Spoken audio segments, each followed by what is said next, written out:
Okay.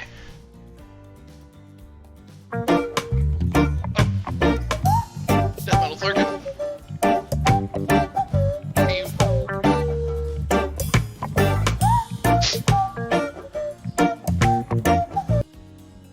Enjoy the lark, death metal. Okay, so I figured out last time this is a 3-day game, and I played the first 2, and so we're gonna start a new one and go for a different ending. Because that's not the first time I've done something like that. You guys remember Little Nightmares? You did that on Little Nightmares, bro? Yeah, I stopped like right before the end because I thought I was like halfway through the game. And then it ended up when I streamed it the next time, I was like, oh, I only had an hour left. I had less than an hour left. Oh. Oops. I mean, I kind of did that with Little Witch in the Woods. Granted, I had no idea that that was all the story that was out, so... Well, I didn't look up the stuff beforehand. I was enjoying myself, and I'm like, that's about halfway through the game. I thought this game was supposed to be like a week, and it ended up being 3 days, and I'm like, I'm happy I looked that up. Okay, one, bro. It's the devs of Dead by Daylight. They don't fucking do that long of shit. Well, they outsourced it to somebody. Okay, what do we want our name to be? I don't know. It's your game. Well, this is our playthrough. You're gonna make some of the choices. So... No, I'm not gonna make some of the choices. Yeah. No. Yeah, you have a new screen control. You're gonna be clicking everywhere. I don't care. I'm not gonna do noodles because that's what I did last time. Be Fido. That works. Yeah.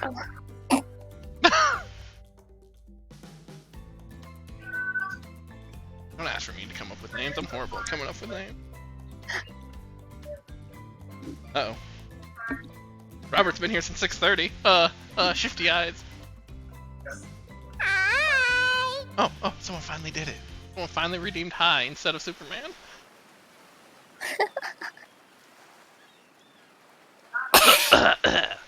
Just Kirby splatting the screen.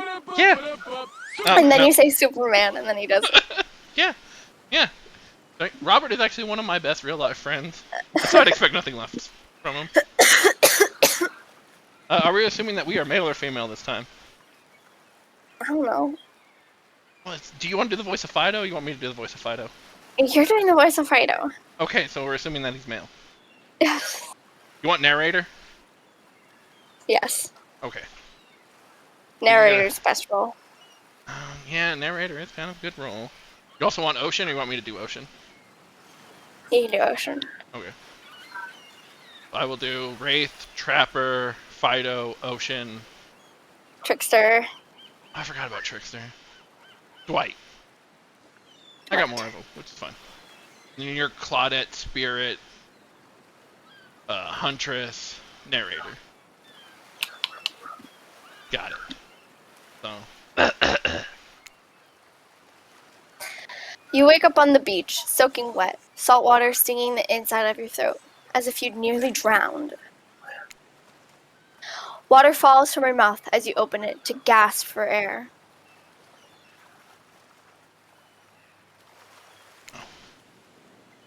You have no memory of how you got here. In fact, you can only remember your own name, but not where you came from or a single fact about your life. Sounds legit. What you do know is that, despite the outrageous beauty of the landscape around you, you feel incredibly sick to your stomach. It's all the soft tacos. God damn it. God damn it. Wow. Really went down the wrong pipe, huh? You need a minute, or can I go on? No. Keep going Now on. you need a minute, bitch. Oh yeah, I get how it is. Let's see how it is. What? All them soft tacos. Because I can give you a minute, we've got plenty of time. Endless time, really. An eternity, if you catch my drift. Whoa, not now, Ocean. Sorry, Fido. May I continue? Please, go on. Okay then. As I was...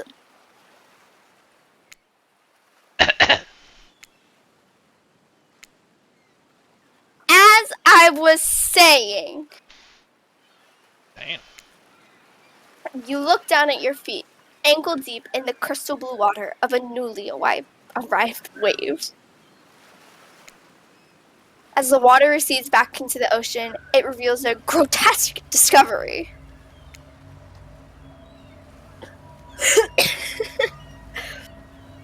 A decomposing face stares at you from beneath the sand. All you can do is vomit, a stream of dark bile, bugs, worms, and other ick. Questions race through your mind. Where are you? How did you get here? Who is behind this incredibly charming and well-spoken voice in your head?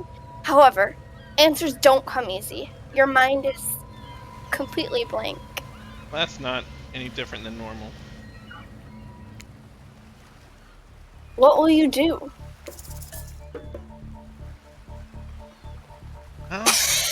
You can dig up the face? Yeah. Digging up the face. You brush the sand away from the half-buried human head embedded in the ground before you. Yes, there's a 1 hour cooldown on Toot. And you can also only do it twice per stream. I'm not stupid. I've seen people abuse that one.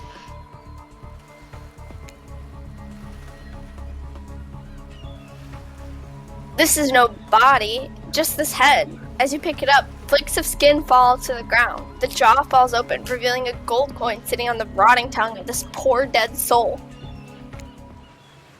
Getting your hands dirty. Oh, that's you. No, it's fine, it's fine. Getting your hands dirty, I see. I like that.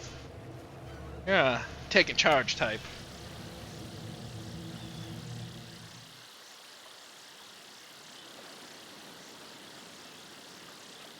It's totally you.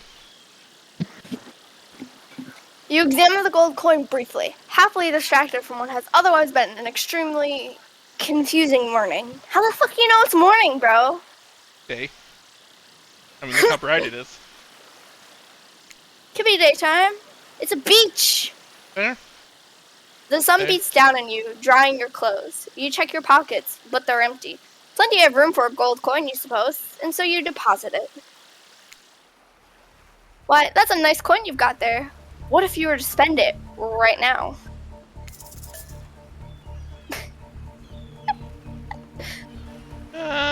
What? Now we're good, or why not? That's you. We're good. No thanks. Look, I'm gonna level with you here. That coin you found, it's mine. I dropped it yesterday. I've been looking all over for it. Dropped it into a dead person's mouth? Could you just give it back?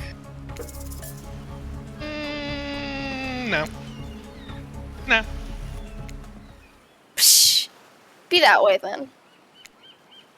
Your mind doesn't have a chance to linger any longer in your current situation, as you feel something soft bump into your foot.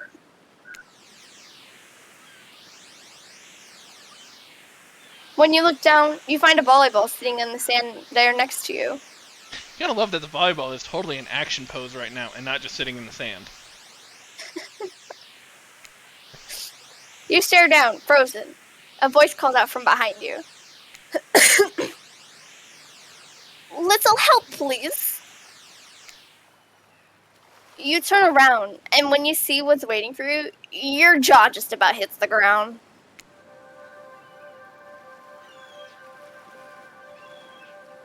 Ah, yes. Even better.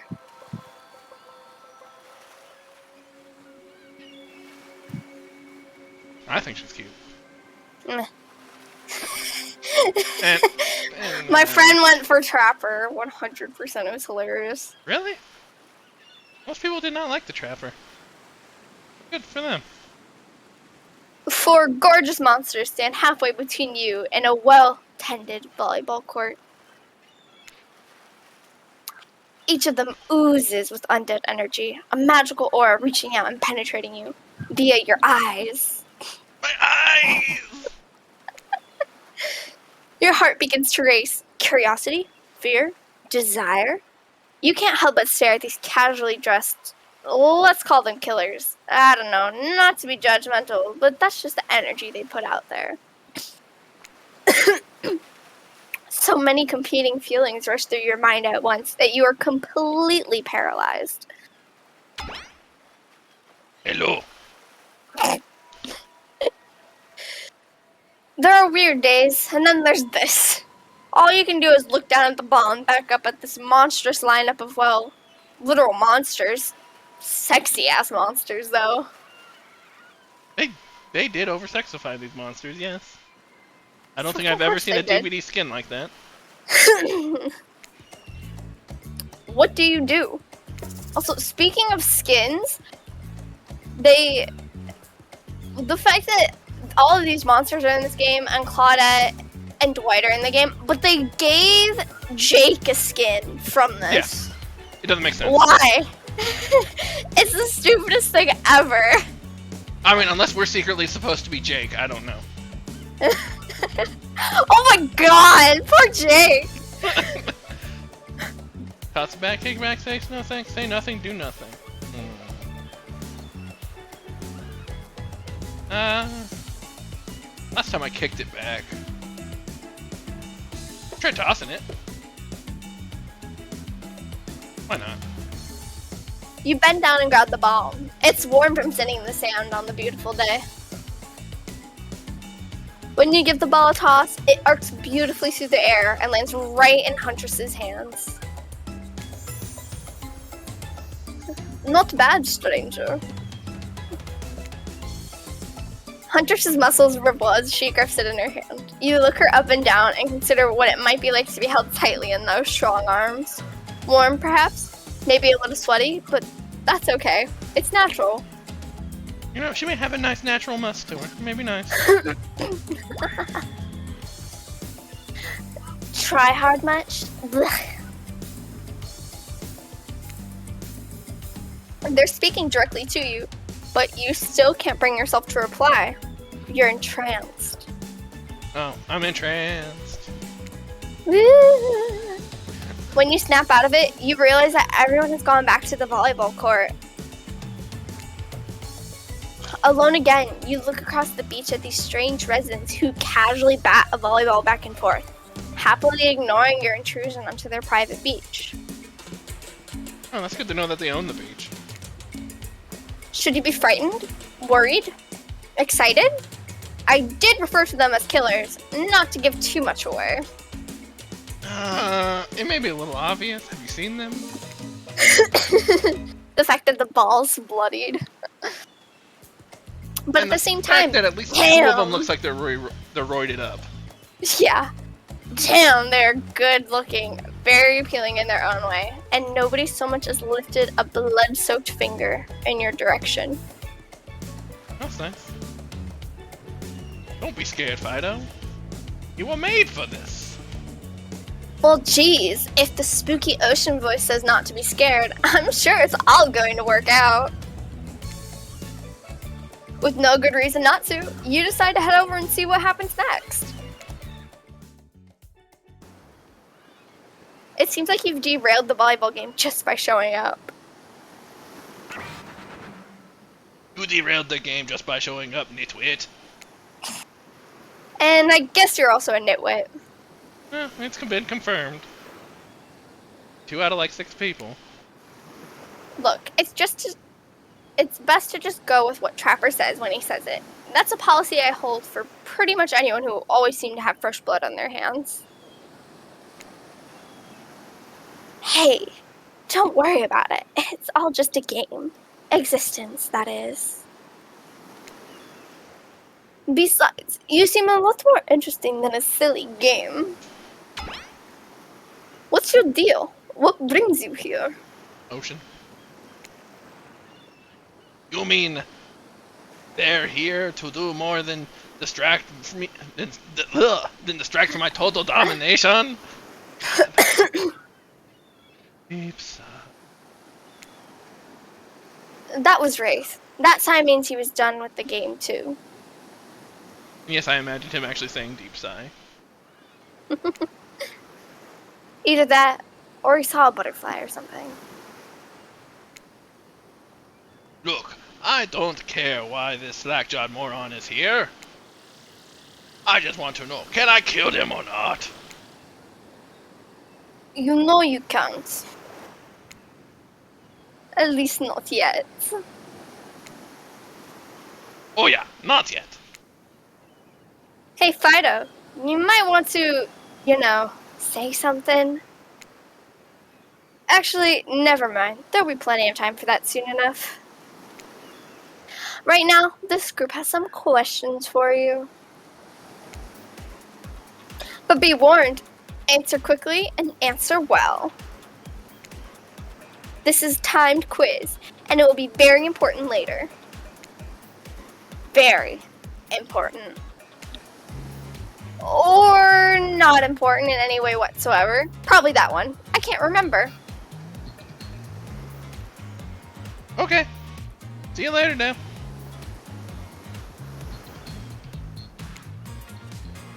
How attractive would you say you are? You know what? We're gonna go cocky. I'd say very attractive. That's what you think very attractive is compared to this? Trapper flexes and his muscles are so tight you can practically see the blood running through his veins. Kinda gross. You could have any superpower, what would it be? Joke's on you. I'm into it. Okay. Robert's into the over-muscular man. He likes that beef on beef. Flight. Flight, for sure. Technically, I suppose I can fly. Honestly, it's not all that it's cracked up to be. As far as I go, I'm still not where I want to be. What was your best subject in school? Skipping class. Skipping class is the lesson. Say I majored in skipping class. If I had ever gone to school, I'm sure I would have done great in skipping class. I prefer skipping over walking almost always. Oh, that's a nice fun. Well, what's your favorite animal? Not a musculate. I figured out that's a dirty weasel. I didn't know what it was last time. I prefer dogs over cats, but that's me. I do too, so... Dogs. You look absolutely adorable in a little puppy mask. What's your favorite color? 3-day-old corpse! 3-day-old corpse.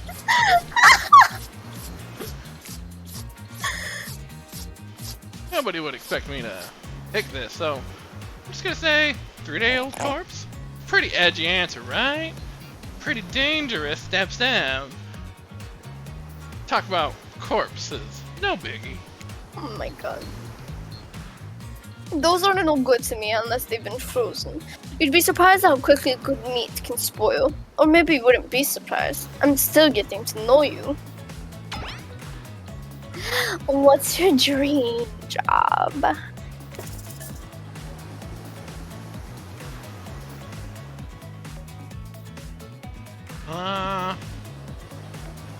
Last time I said not working at all. So this time we're gonna go nightclub, because why not? Hell yeah. Definitely nightclub promoter. Everyone groans, and let's be honest, they're right to do so. Whatever. Luring folks into the dark. Not just anyone can do that. Best flavor of ice cream. Ew. I know, who likes chocolate ice cream? No. Exactly. Vanilla. Vanilla. My favorite flavor is pink. Same. Same here. Dot dot dot. Mine is vanilla. World with pain. Hell yeah, Ray. I think mint chip is the greatest flavor ever conceived myself. But enough about ice cream. Am I right? What does LO mean? Robert, did you mean to say LOL? That just laugh out? Hold on a second. This reminds me. I am right. Always. It's a lesson you should learn before we go too much further. Do what I say if you want to survive. Pick mint chip. We're teaching lessons now, narrator? You rascal. Kill or be killed is the rule. Emotional Silent, damage. even for the faceless voices. I think I made those too cheap. I'm pretty sure everybody can spam them at this point. Tell me, what's the best flavor of ice cream? The last time I picked mint chip, and it made the narrator happy, and it made the ocean kind of mad. So would we stick with our guns and go with vanilla? Yes. Best flavor is vanilla. You got a reading comprehension problem? I just told you mint chip was where it's at. You almost bought yourself a game over there, buddy. That's right. I can end your life whenever I want to. I'm in control, so don't you forget it. If I say you like mint chip, you like mint chip. Now try it again. Oh man, that's a lot of sass, and I'm not a huge fan of sass. Tell me, what's the best flavor of ice cream? Fuck you, narrator. Vanilla. I don't like the sass. The best flavor is vanilla. Quit sassing me. A rebel, eh? Not in my dating sim. You have to understand, it feels good to end someone else's game. You should try it sometime. Oh god. Oh my god! It actually ends the game! I wasn't expecting that. I thought it was joking! I thought it was too. Nope, behavior plays no jokes. Perfect game, Okay, 10 out of good. 10. 10 out of 10. We just speed ran the ending. Oh, how far are they going to take us back? Oh. Okay, I'm just going to skip through all this.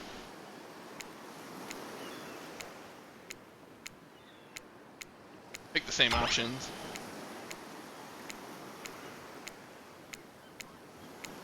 I didn't think you were going to take us this far back. I know.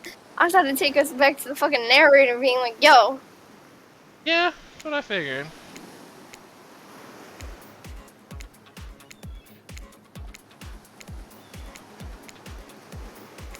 Okay, so we said berry.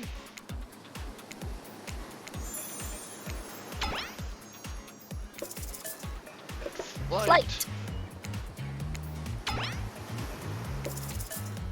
Skipping.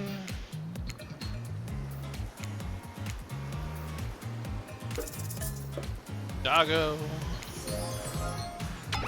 3-day corpse.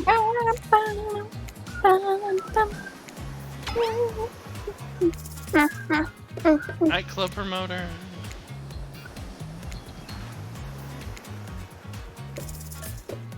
Hello. Oh, this is also a long one. Yeah, they had to go through like too long in their thing.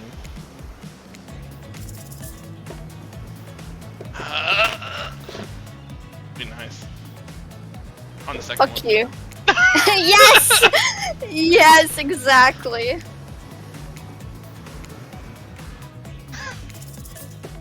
Cause I know it will actually give me a game over. Best flavor is mint chip. So obedient. I think you're gonna do just fine. Yeah, just ignore that game over. Anywho, now that they know so much about you, I'm sure the group wants you to start getting to know them. I'm Trapper. I pretty much run things around here. I'm the smartest, richest, strongest on this whole island. I don't like losers. You want to know what a loser is? Say hello to Wraith. Oh. I'm Wraith. I'm nothing like everyone else. I don't know why I just want to give him an Eeyore voice every time I see him. I like nice people and loathe big, dumb idiots. Trapper. Hey, what's up? I'm Spirit. I don't like most things.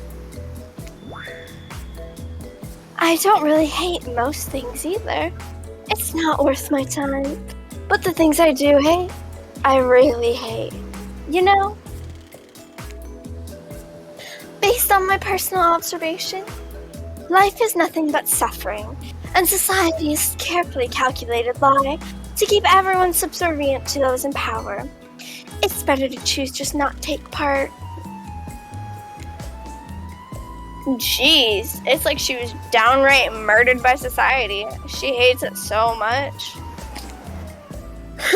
Oh no, wait. I'm remembering Spirit's story now, and that's almost exactly what happened. Nah, it's fine. Hey, I'm Huntress. Don't let those bombers get you down. There's lots of fun to be had on this island, along with lots of love. Yeah, there is. If you know what I mean. Wink, wink, nudge, nudge. Grow up. Grow a body. I've explained this 1,000 times. I'm dead, but I'm not a literal ghost. I just create a trail of fog. I'm not made of it. Whatever, Fogbotty. That's not nice. He's not nice. You love it. Only sometimes. Ew, really? That's disgusting. That's why she likes it. Don't speak for me. I also hate it. Stop speaking entirely, actually. For the first time ever, I agree with Wraith. Let's move on, otherwise they'll do this all day. Besides, if I know this crew, and I do, they'll want to show off soon enough. If we're done saying, let's do something else instead. Wow, for once I actually agree with the meathead. I say, we go to my yacht. It's massive boat docked nearby. I'll give everyone a taste of true luxury and power. Only money. Wraith rolls his eyes. Don't mind him. He just hates fun and happiness. No, I hate the endless, desperate, soul-crushing pursuit of wealth. The way it's flaunted needlessly. And the cruelty it engenders? I still don't know that word. Engenders. Okay, yeah, engenders. I've never used that word in regular conversation. What about hanging out by the pool? I find the water calming, simple, beautiful. Hey, what about the volleyball game? So Robert wants us to go with Trapper because he has the truck boat truck. No. We can exercise and have some fun as a group. Are you all serious? There's a perfectly good lounge to chill out right here. I'm tired. And besides, I hate being in the sun. You know, the sun may actually do her a little good. She's kind of pale. called the spirit, not the vampire. Where do you want to go? Who do we want to hang out with?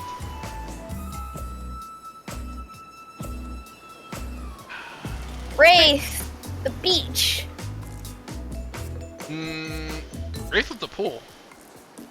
Yeah, Isn't that which this is no. That's not. That's a lounge. one?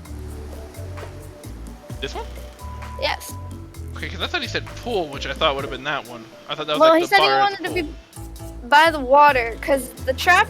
It's literally. It's not lined up with who they are, which I think is ridiculous. Spirit that said would the make sense. lounge. Ray said the pool. Huntress wanted the volleyball game, and Trapper wanted the boat. Yeah, so you don't want this one. No. We're not going with Trapper. Okay, so this is the one you think is a wraith, right? Yes. Oh, I guess you're right. Ah! That definitely didn't look like a pool. I'm sorry. It Because was it's a the beach. ocean! I know! Oh, Robert wanted volleyball. Robert wanted Huntress. I'll be down for a dip in the pool. Whoa, the pool? You actually want to go to the pool? Look at him. Well, I mean, sure. Why not? I've got good ideas. What's wrong with my ideas? This poor man. Pool is great. Everyone knows that. All over the world, people agree to one thing, that pools are great. Unless you talk to someone who has pool certification and they tell you never go swimming. Look, we've got a whole ocean right here. And they still put a pool. The pools are just, great. A real special treat. And you thought it was bad when he stayed quiet. Just kind of rambled, doesn't he? Oh, hold on! Just one moment. This is Dwight and Claudette, our activities coordinators. They're also the cooks, waiters, bartenders, janitors, and every other job. They're the only help remaining on the island. This place we call Murderer's Island. Cue dramatic musical flourish. Dun dun dun. Oh. None of the others survived. Survived the interview process, I mean. Hence why we shall heretofore refer to them as survivors, with a capital S. Dwight definitely got the bad end of the stick for these costumes. Those shorts are not it. Yeah. These two have worked here a long time. So very long. I don't actually know how long it's been. Sorry. Anyway, I should probably let Dwight and Claudette do their mandated jobs. They sure look happy, but they're vibrating with a nervous energy that is starting to give me the creeps. Well, we will now escort you to the group. To then you're choosing. Fuck it, eh? I'm not doing that voice. I can't do Dwight voice. Fuck Dwight. I will do a Dwight voice. Not now. However, in the future, we recommend waiting for us to present you with your options whenever possible, and don't just run off to various activities unsupervised. Yeah. We don't have I'll much read it. autonomy. No, I got it. I got it. Okay. We don't have much autonomy around here anyhow. The least you can do is allow us to do our job. The most you can do is help us get off this island. Dwight? Yes, pardon me. Please, follow us. Hey, narrator. Yes. Something I can help you with? Those two, Claudette and Dwight, they just start to mention something about wanting to escape. Is escape an option? Should I be trying to escape? Escape? Them? Oh, no. I think you're mistaken. Seems like Dwight was asking for help to get off this island, though. Oh, right, that. Yes, that's true, he was. But he just meant that he wants to get to the other vacation island getaway. A couple miles south of here. Has a much fancier accommodations in this island. It's one of those big corporate outfits, quite exclusive, where all the famous celebrities hang out. Very luxurious. It doesn't quite have the charm that this island has, though. Trust me, you wouldn't want to go there. With all that money comes a lot of restrictions. On the money. This is where you belong. Now, off you go. It's time for an activity. On the island, your decisions matter. Mostly. When I agree with them. Not like that other island. So, what'll it be? So now do we go volleyball to make Robert happy? We didn't even get to go. We went to the pool. We talked to the Wraith. He rambled on. Let's You go want to to go the to the yacht? lounge. The lounge? Okay.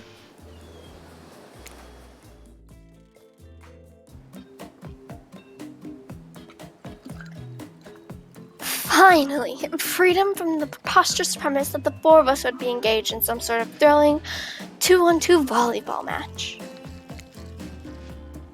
Spirit looks at you from beneath her gigantic sun hat. She takes a conspiratorial tone.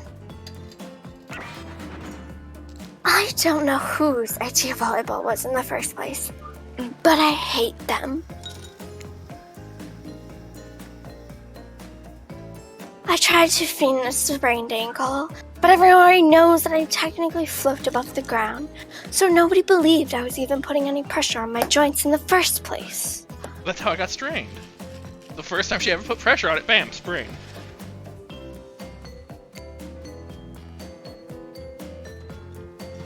Then I tried to annoy everyone by not giving a crap.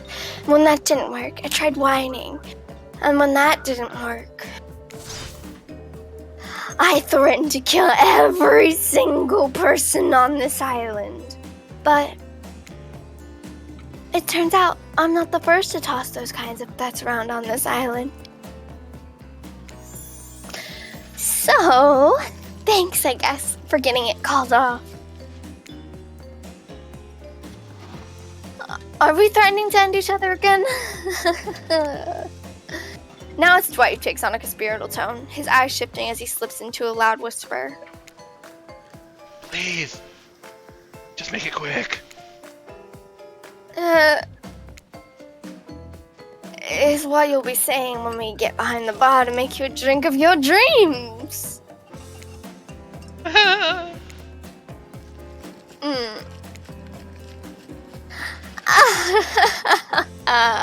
Hilarious, right? Right? Dwight? Yeah, right. So, what'll you be having?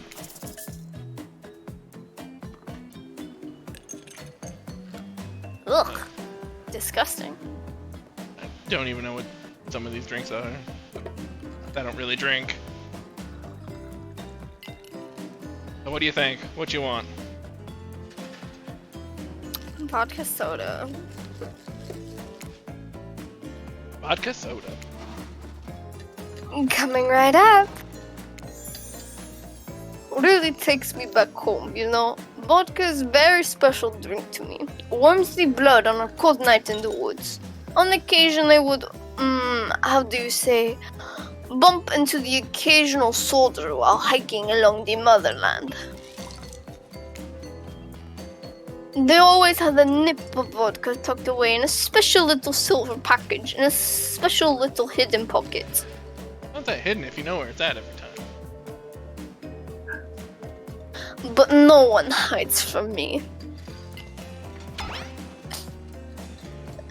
A bit basic to be drinking vodka on a tropical island, no? And you're mixing it with soda? Really? Did she really just say basic, unironically? Being passionate about being passionless is so last year. It's also my thing, and you're making it look bad. That's 2 strikes. Since we filled your requests, It's time for you to return the favor. I think I should have known that there was a catch. icebreaker time! I swear, had I known they'd pull this kind of fox enthusiastic community building crap, I'd have suggested we attempt to walk to the lowest point of the ocean before I ever set foot near this bar. You don't think it could be kind of fun? A little? Never mind. I hate it. It sucks. But it could be fine, or whatever you say. Has anyone seen my hat? He has a hat? I've literally never seen him in a hat. If we must make small talk, I'm at least picking a topic before we end up being forced to do some lame improv game that nerds learn at their non-sports after-school activities, but I definitely never did because I'm no nerd. Methinks a certain someone doth protest too much. What, you think she was in that Doki Doki Literature Club?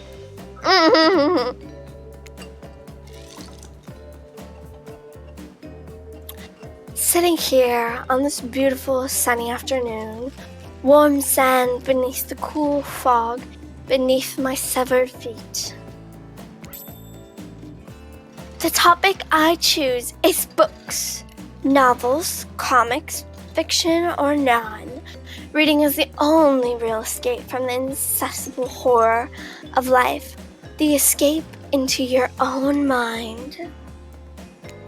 Definitely a nerd. Yep. A groan rolls through the crowd. Not a lot of readers here, I imagine. Based on that response, they were much more enthusiastic about drinking. Considering the situation we're in, it seems an appropriate time to ask you, Fido, what's your desert island book? The one book you'd bring with you if you were, well, on an island like this. Oh, and it has to be a classic horror, for reasons that should be obvious. She means because this is an island of horror villains, and also those books are all in the public domain. Nothing too modern. Humanity has really gotten soft these past 100 years. So what's your favorite? I mean, for me personally, I'd say books, no thanks. But which one's the longest? And then we can throw it in the fire if we ever need kindling. Frankenstein's pretty long. I mean, unless you agree with me, books, no thanks. But, yeah, Frankenstein. Didn't actually read it, but I've seen like 3 movie versions of Frankenstein. They've all been pretty good. You know, you can lie to make yourself look smarter. They're killers, not mind readers. No, that was legit. That was legit. Oh, that's a good one. Seeking knowledge, but finding only death. Yeah, been there. I can't say that my experiments have been successful, but, well, fingers crossed. And fire. Don't get me started on fire. Experiments? Crap. Not again! I swear, every excuse you give him, it's all he talks about. Shut up! Did you just tell me to shut up? Sorry. Take it from me. This one likes to think he's scientist, but he's actually monster. Can't I be a little bit of both? Like I said, I haven't actually read it, but it sounds smart enough that I'd be willing to believe its true meaning of the story. I don't know. Enough about these old stories that belong to someone else. I think it's time to make up some new stories of our own. Before you know what's going on, Huntress is waving an empty vodka bottle in the air, a devilish twinkle in her half-mask covered eye. That sounds terrifying. Might I suggest something naughty? Let's all get in a circle and spin this bad boy.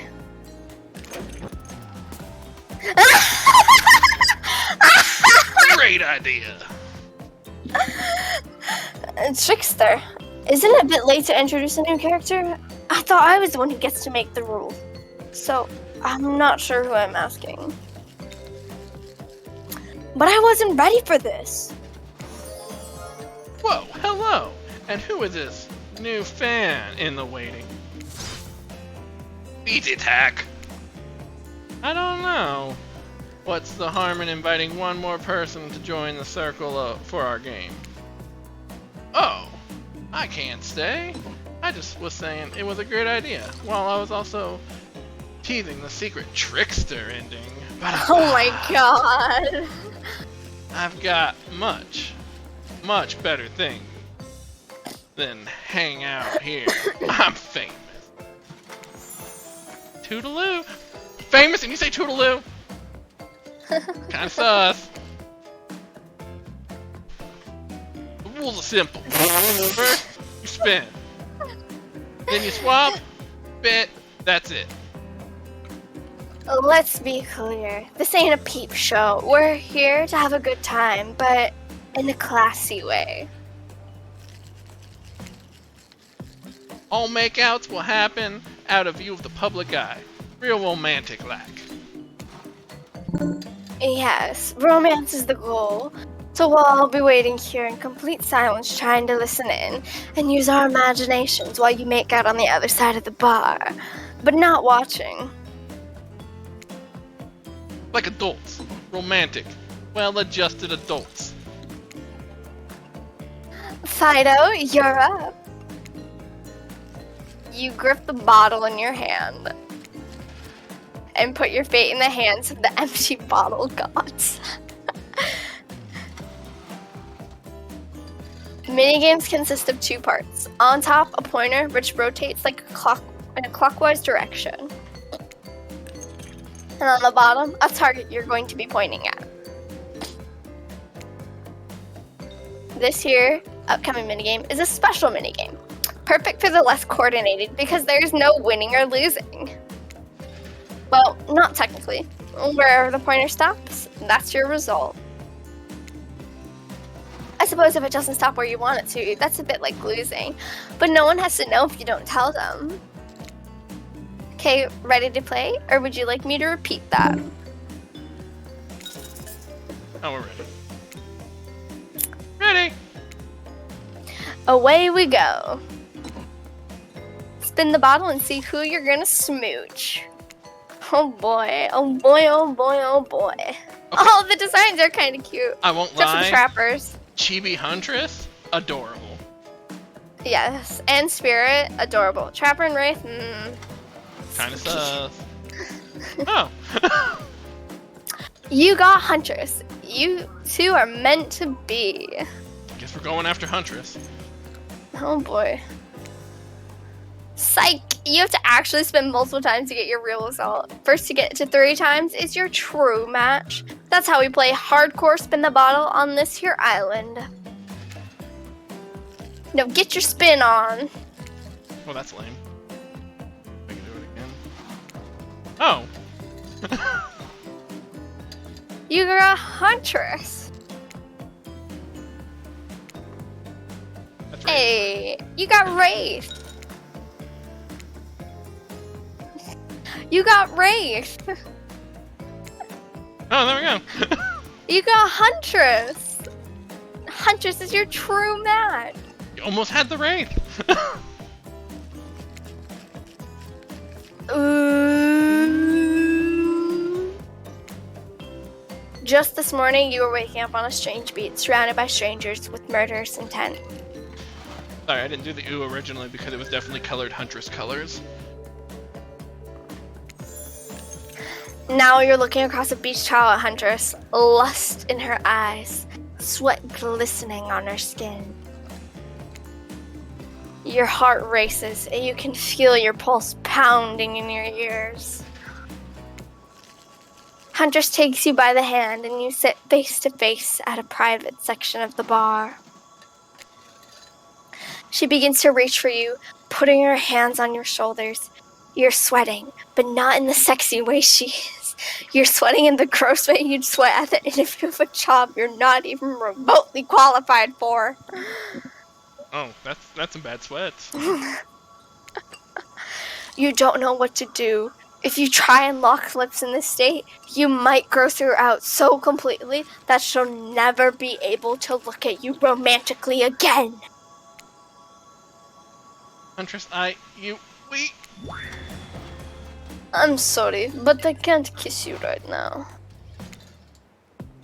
What? You're relieved, but also maybe a little hurt?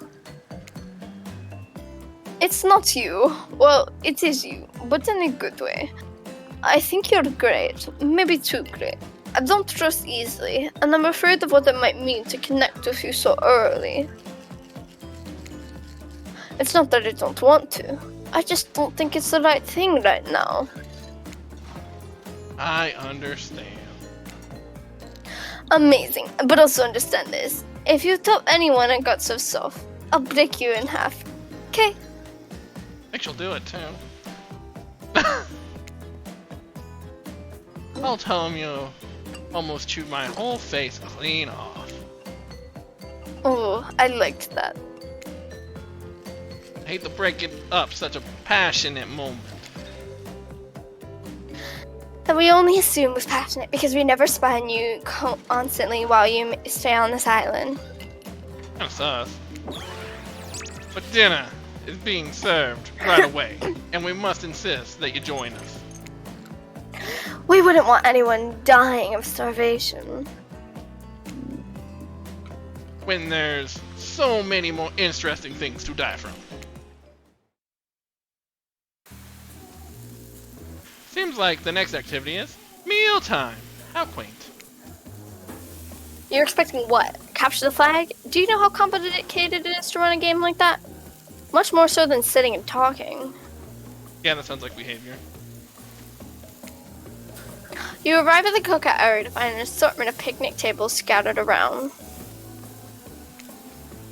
What were you expecting? Some kind of grand hall as a huge banquet table? This ain't some prestigious, fancy epic like you'd find on cable. Who has cable nowadays? Me. Oh, really? Nice. My parents still do. Oh. Dwight and Claudette usher you to your seat, but there's very limited seating directly around you. My parents actually just recently gave up on cable for Netflix. I'm trying to get my dad to give up on it and just get Hulu Plus. And oh, great, terrific. It seems that everyone wants to sit next to you. It was the price thing. They figured out they could get Netflix and something else for under half of what they were paying for cable. Yeah. So that's why they switched. Even better is that they don't want to sit next to certain other people either. To start, no one wants to sit next to Trapper. Meanwhile, he refuses to sit next to Wraith or Trickster. Oh yeah, Trickster is here. Surprise? Yeah, well, they don't call him Expected Stir. I'm sorry, even I get nervous around crowds of killers, and my whole shtick gets a little flustered. Hey there. Looking good, Fido. Real good. We literally can't let Huntress and Trapper sit together. No, seriously, their arms are too big. They can't fit at the table if they sit side by side. Look at this. We can't even fit everyone on a screen at the same time. You probably think it was an error, but it's not. It was completely intentional. Keep saying that behavior. Let that be a lesson to you. Every error you think is a choice. Got that?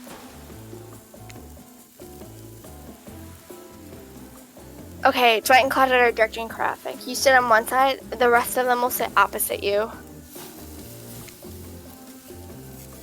Huntress and Trapper can sit at the ends of their enormous, sexy arms. Now that everyone's seated, we can begin dinner. Tonight's meal was prepared slowly and carefully, with both love and hate, for 12 hours over a spit. We hope you all enjoy. We really, really hope you do. Hey, you didn't actually tell us what we're serving. What are we eating? It's meat. Seasoned with a specific number of special herbs and spices that we simply can't divulge. My favorite! Meat is good. Meat is murder. But you know, considering what you've been up to, who are you to get judgy now? I'm just sharing facts. Need to murder something to eat its meat, so that's like technically true? Technically true is the best kind of true! Okay, enough yapping. Let's eat. Hey Fido, you thinking what I'm thinking? It's gonna be a person on that spit, right? Or several parts of overlapping people, perhaps? I haven't seen many pigs wearing palm tree button-down pants, you know. Well, I guess you don't see the fancy pigs there is on this island. When you look closely at the spit, you spot what definitely appears to be scraps of fabric sandwiched between some layers of meat. I think I might be sick. Is there anything else to eat? This took 12 hours. And we do literally everything on this island. Actually, there's one thing you're not doing today. You're not carving up this delectable meal. Wow, he's right for a change, because I am with my broad axe. It's the perfect tool for easily chopping anything in twain. First, who says twain? Sometimes I swear it's like we're all completely different historical eras. Second, I'll handle this with my cleaver. Fast, powerful, clean. At least it's clean when the meat is cooked, not blood. Ugh, you two and your ridiculous bicep swinging contest. Enough. Grow up. Obviously, my gorgeous katana is the only option. Obs. That's a really awkward word. The hell it is? Oh, I'll show you both my katana and send you to actual hell if you'd like. Please stop. Please. I hate it when we fight. Or talk. Or even look at each other in the eye. I can do it. I have the skull of Azeroth. I don't really know how to pronounce that. I don't think it's Azeroth because I think that's a... It's Azeroth. Oh, is it? Okay, I was right. Great. Instead of slicing up, you can club it to a second death. Hey, Fido, I know this isn't what you want to eat, but hurry up and volunteer to carve it up. Felix. I mean, dinner. Oh, we know what happened to Felix. Otherwise, this will go on for hours. No hyperbole. They once argued over who had the most effective weapons for 72 hours straight. And it doesn't matter which one does it. When they're done, they will take even longer cleaning their weapon. All while explaining the value of maintaining your tools. Despite being a bunch of cold-blooded killers, for some reason, they're always terrified of tinnitus. Hey, why don't you just let me carve up dinner? Splendid idea. We hate for it to get cold. He hated when it got cold. Here's a machete, freshly sharpened. Minigame. It's the same thing. Just telling me to hit the skill check. Unless you really want to read it every time, it pops up a few times. No. Fuck that. I didn't think so. Like I said, yeah, I've learned that one. Away we go! Slice! Oh, I literally have to use spacebar. Lame. Wanted to click. Perfect! Not bad. Son of a bitch! You missed completely. No, if this was real life, I wouldn't have to worry about this. You missed completely. Yeah, I'm gonna miss this one too. Son of a bitch. You missed completely. It's okay. At least you tried. A little. Sometimes trying a little takes a lot of effort. What the hell was that? You ruined dinner! Your swinging was so poorly aimed, you hacked it to pieces. The bad kind of pieces, too. I hope you're drunk. Dinner is finally served. Man, I really goofed that one, didn't I? Oh, yeah. For real. The sounds, especially coming from mass killers while they eat, which involves lifting their masks and shoving food up behind them, are nasty. Spirit, meanwhile, doesn't even eat. She's the only one who seems to be really embracing being dead. They're all dead, right? This is obviously hell. I mean... Come on. We're still trying to be mysterious here. You think mystery comes easy? Claudette and Dwight aren't the only ones who've been working their asses off to make this night perfect. Well, at least they're lifting their masks. This is only 99% as disgusting as it could be if they just tried to mash stuff through the... Spirit, why aren't you hungry? The two best things about being dead is not having to eat.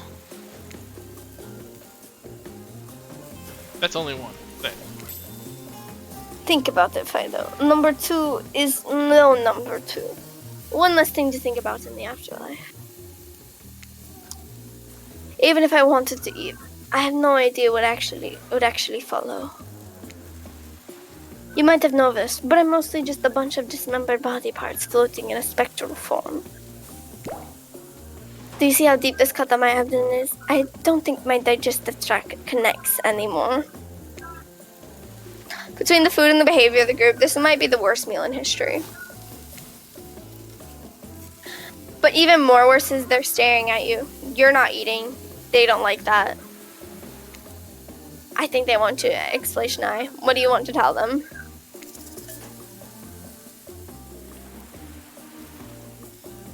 I think last time I did I'm sorry. So which one of the other two sound better? This is gross. True. Everything about this dinner is an abomination. From what is almost most certainly human meat, to the lack of manners, talk of dismembered parts, and these noises. Everything is so vile. I might throw up. Ugh. Even Spirit's talking about number twos. I thought she was the classy one. Oh, well then. I didn't realize our eating habits grossed you out. Don't be so judgmental. Sheesh. I could feel shame or sadness. I might be experiencing both right now. But what I can feel is rage, and I am furious. Just ruined my meal. I have a whole leg to eat. Even though you're the hot seat now, you're not nearly as panicked as you probably should be. That's almost certainly the lack of calories catching up to you, and you feel your whole body begin to shut itself down. Oh hey, it's me again. Your friend, mentor, and guide, narrator to the narrator, the ocean.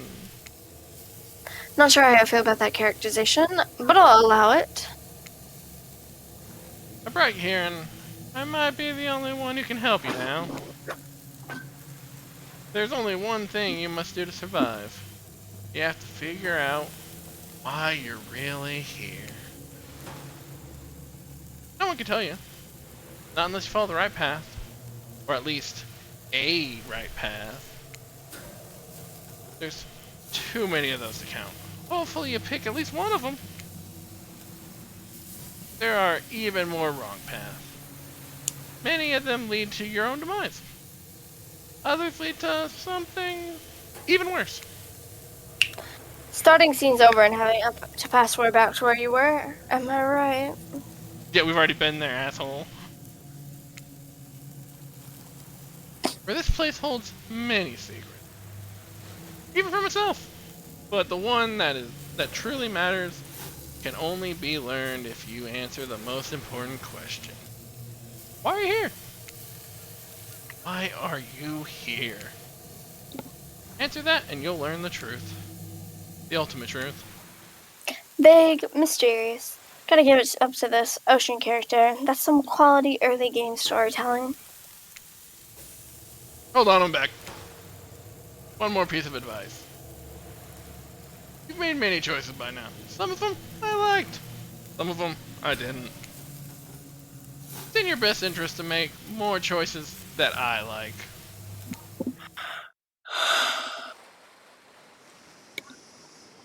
You wake up to find Huntress holding your limp body, gingerly pouring cool water into your mouth. Oh good, you're okay. Sometimes when I try and care for people, they have a way of ending up less alive than when I started. Which would be total bummer if that happened to you. It's been so long since I had a normal, happy, healthy, living person around.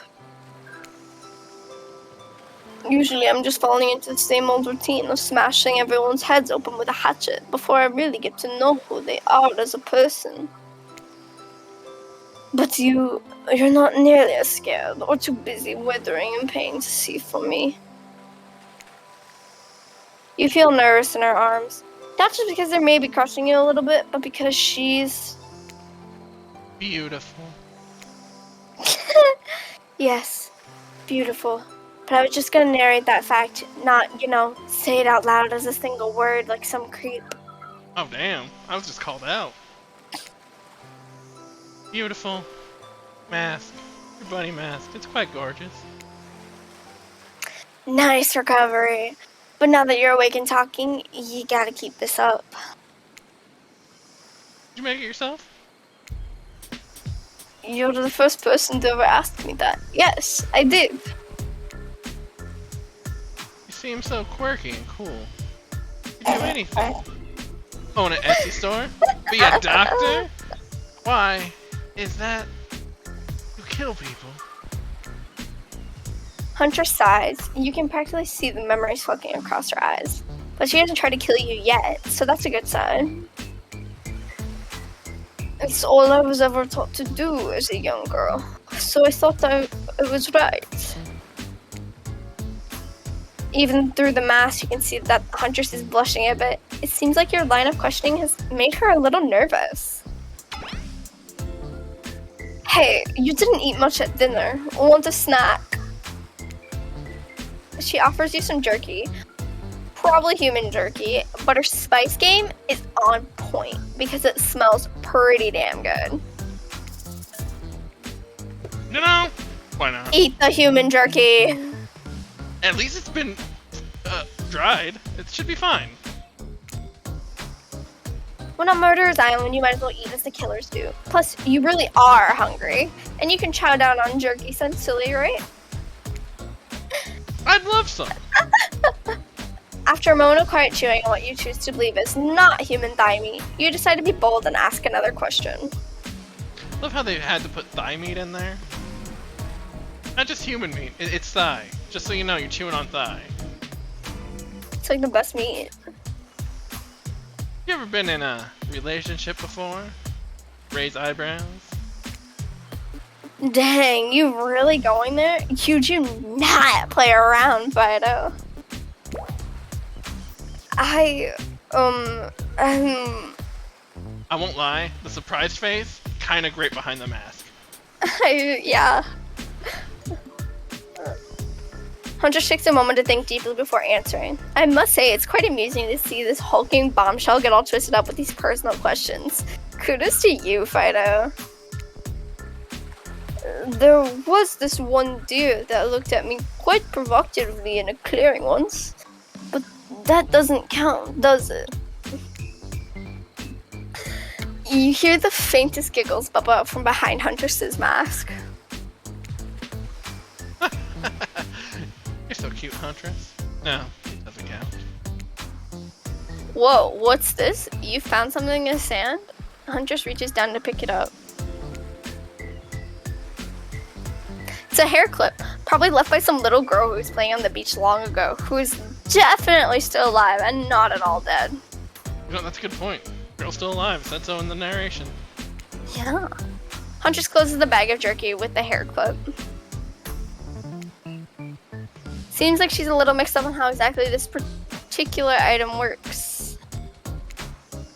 Should you go with the flow or show off some of your knowledge of advanced humaning? Oh shit! Show her a thing or two. Show her! You silly goose. You chuckle before reaching for the bag of jerky. You take the barrette off and collect a lock of Huntress's hair, clipping it back into an attractive swoop. Much better. Huntress is so happy that he taught her something new about human trinkets. She touches the clip in her hair with a shy smile. Oh damn, you picked the right move. I almost fucked it up. Just as things are really heating up, you hear a flurry of footsteps behind you, and you quickly spin around, ready to fend off whatever new danger has popped up on this strange island. Only to find that it's Dwight and Claudette sprinting across the beach, clipboards in hand, which they're waving in the air above their heads. So, because of that pose in the action scene, why do I feel like their 2 feet closest to us are tied together and they're kind of doing like this weird waddle run? You see that, right? Yeah. It's very important that we stick to the itinerary. And attend each event as scheduled. Playing sick to cute flirt points? That was not part of this evening's activities. That's strictly slotted in after campfire story time. At this rate, we'll be late. Playing sick? No, I was... No time for excuses. Well, there is, but that's scheduled for after what comes after the flirting.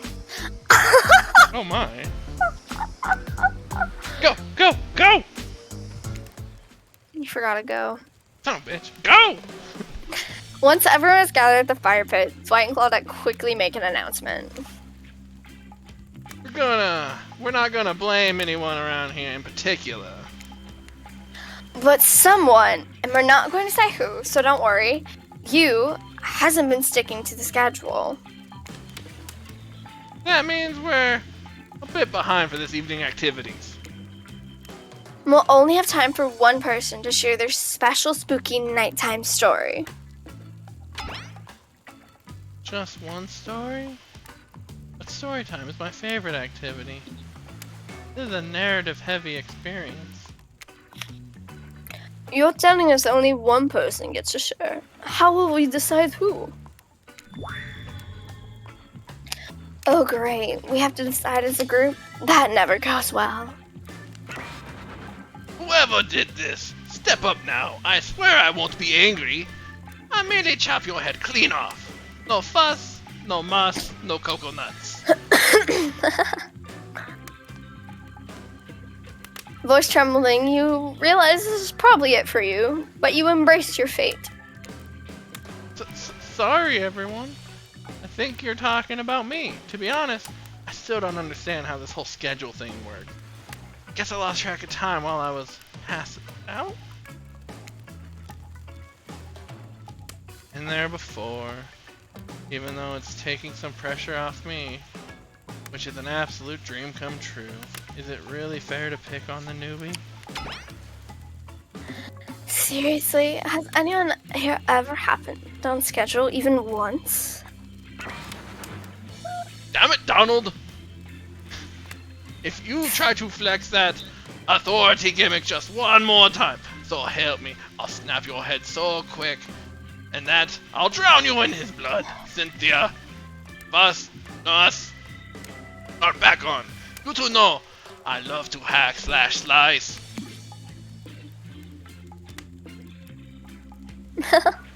Hi, Vale. We all know you love to kill. It's almost all you talk about. Oh, thanks for actually doing the shout out, because I'm horrible at doing shout outs. On my own channel. Nobody named any names. Who even knows any names? Not us. I renounced my name. Who's Donald? Who's Dwight? Who knows anymore? Call me nobody. But Change his we name. still gotta get started on story time, so. Fido, who do you think should go? Ah, darn it, that's a name. Please pick somebody quickly so that this tropical vacation doesn't turn into a bloodbath. Anybody but Wraith. I did that last time. Huntress. Okay. You know that's gonna be a decent chunk of reading for her backstory, right? Giving you the heads up. Yeah, no. Okay. I choose you, Huntress. Just like a Pokemon. Whoa. This entire experience is being carefully crafted to avoid an IP infringement lawsuit. Let's be careful with the catchphrases, will ya? Huntress steps up to tell her story. The campfire flickers in her faraway eyes. There was a village outside the deep and ominous redwood. No child dared step foot past the threshold of thick trees and brush that separated safety from the unknown. Grown men that ventured in often would never return, and the sounds that echoed out into the village were something inhuman. The woman of the town told a story to the young children, hoping that it would be enough to dissuade them from curious exploration beyond the boundaries of the village. They told of a creature that lurks in the woods, half woman, half beast, singing like a siren, haunting, beautiful. Her voice the last relic of her humanity. It lures all who hear into her domain, and not precocious child, nor fierce soldier can escape once you are in her clutches. Those who've seen her say she wears a mask of hair stained with the blood of so many poor souls. The hatchet she wields has been brought down brutally on the skull of many an unsuspecting hunter. The nightmare doesn't end there, for what's a hungry beast to do in the frigid winters with nothing but hunter meat to live off of? It is said that the Huntress, as the villagers called her, couldn't bring herself to kill the younger girls she came across in the forest. Instead, they'd suffer an even worse fate. Longing for a child of her own, she'd bring them back to her secluded cabin to keep them safe. She'd wrap a tight cord of rope around their necks and affix them to the wall. That way, they'd be warm. That way, they'd be out of harm's way. How would they be warm? It's just a rope. Whatever. The Huntress would even bring the girls presents. Toys she'd pilfered from other bodies, masks she'd fashioned out of things from the cottage, and little dolls made of grass and twigs. But these toys did nothing to quell the children's fear. Within days, the girls would waste away from starvation and dehydration. For all her good intentions, the Huntress had never learned how to care for a human child. You see a tear creep down the underneath Huntress' mask. Suddenly, the most beautiful singing voice you've ever heard fills the air. Sleep, my darling tiny one, tucked within your bed so tight, else the old grey wolf will come and grab you by your side. There's a brief moment of silence, and you feel the need to contribute to this stirring moment. Sing. He'll snatch you between his teeth if on the bed's edge you sleep. There's no music anymore. This sucks. And drag you to the forest deep beneath the quaking tree. Huntress can't believe you know this song. You share an intimate glance across the campfire. I can't believe I knew that song. I didn't know it. So close your eyes and fall asleep.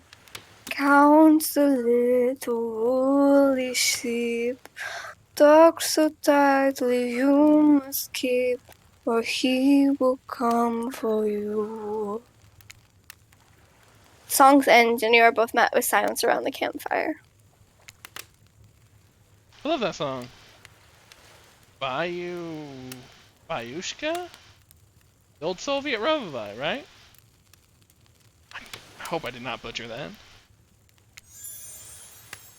It is the song my mother used to sing to me before bed every night. But now I must go. The memories, they are so much. On that note, everyone decided it's time to take a break and split up for a little bit so that they can all have a moment alone before bed. Everyone leaves and you're alone by the fire. The only thing you hear is the ocean slowly lapping against the shore. This is nice. A true moment of peace and tranquility lasts for all of 7 seconds because Trickster shows up and he's blaring his latest song. Hey, babe. You look lonely. Mind if I join you? He doesn't wait for an answer. I know you've been hearing these guppies all day, but I want you to hear something from a big fish like me.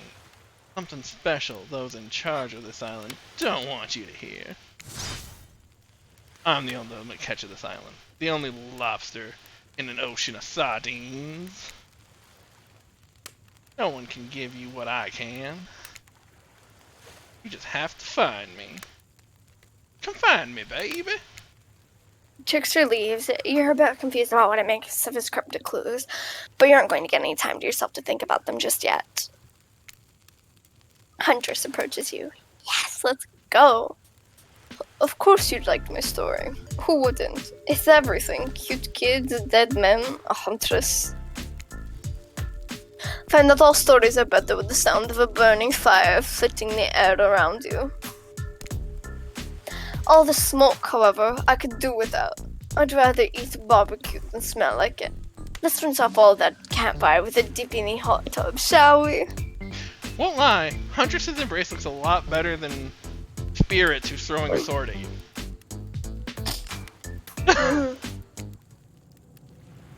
Dipping in hot tubs with the Huntress come a long way in a single day. I'm not saying you shouldn't follow her. An offer like that. Don't forget our little talk. I already forgot our little talk. Same. You and your storyteller friends slip into the water. It's just the right temperature for an evening dip.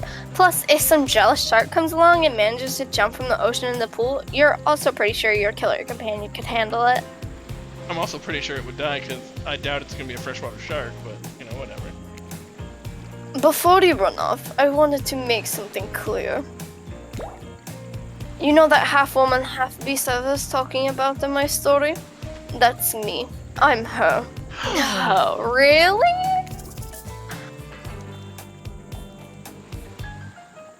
No way!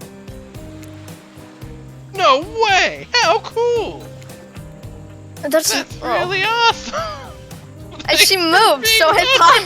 Tell me such a personal story! She moved, so I thought it was mine.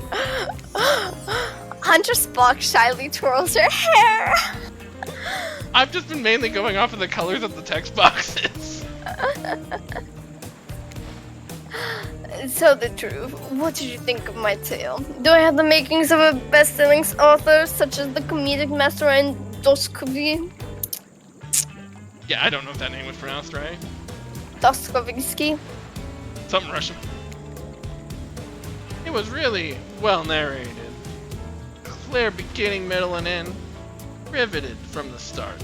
Plus, the woman in the forest, I mean you are clearly not a true villain.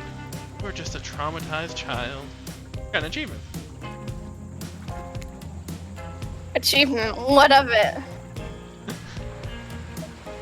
Okay, now you're just being a suck-out. Huntress eyes leer at you from behind your mask. She's had her time in the spotlight and is playing coy now.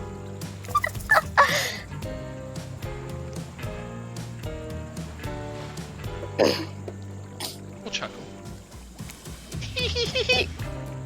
You chuckle awkwardly at Huntress's statement of the obvious. Why are you laughing? I can't help but giggle when I'm both about to die and almost maybe falling in love.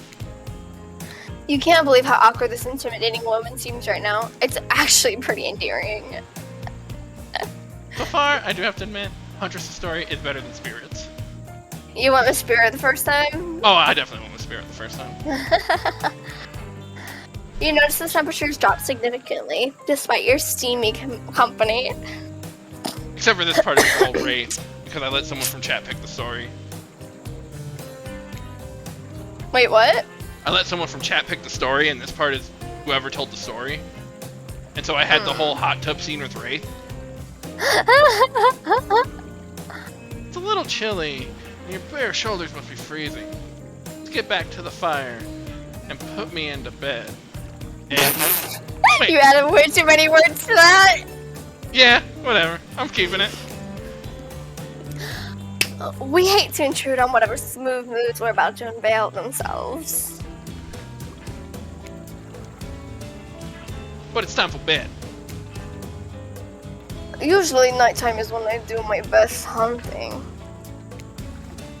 But after a day like today, even I'm pretty tuckered out. Will I see you tomorrow, Fido? I mean, you didn't really have to go hunting, bitch. I mean, yeah, you have so much Felix left over. Only if I don't see you first. Make a cute little bow hunting motion. Huntress catches the imaginary arrow you shoot in her teeth and then bites down hard, snapping it in half. At least you think that's what she's doing. It's kind of hard to tell. Good night, my little snack.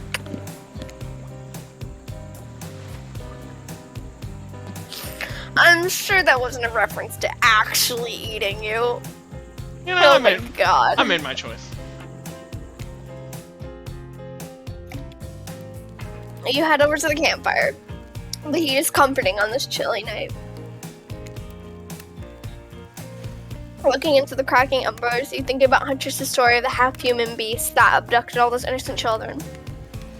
An attempt to save them that led to their doom. Are you mistaken, prisoner here on this island? Is this your salvation, or will it be your demise? Before you can dwell too much on your fate, Claudette and Dwight arrive. Their now familiar creepy smile stretching from ear to ear. It's a bit menacing to see a smile like that lit by firelight. We must apologize for the accommodations. I don't like how the background changed. Yeah. We weren't prepared for another guest. We're just going to make you comfortable, or die trying. Hand over a pillow and blanket and welcome you to snuggle up by the fire. Perhaps some music will put you at ease? Just try to keep the volume to a minimum. Our other guests aren't the type you'll want to rob of their beauties. Sure, ready. Ready! Away we go! As you relax and look into the fire, the radio begins to fuzz and flicker. You examine it and decide that you might adjust the dial and fix it.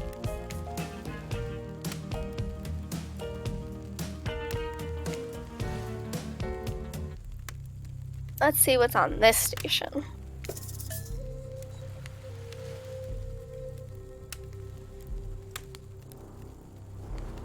That's interesting music. I figured they would have just used chase music, but you know, whatever. Listen more or turn it off.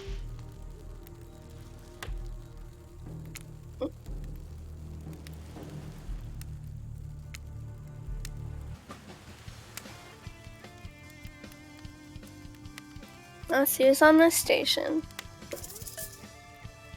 It's on this station.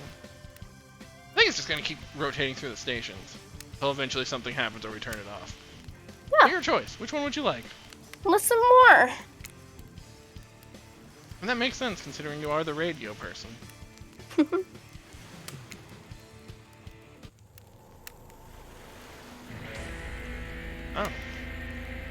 Oh, everybody knows that one. That is the starting theme for... Dead by Daylight, but hardcore.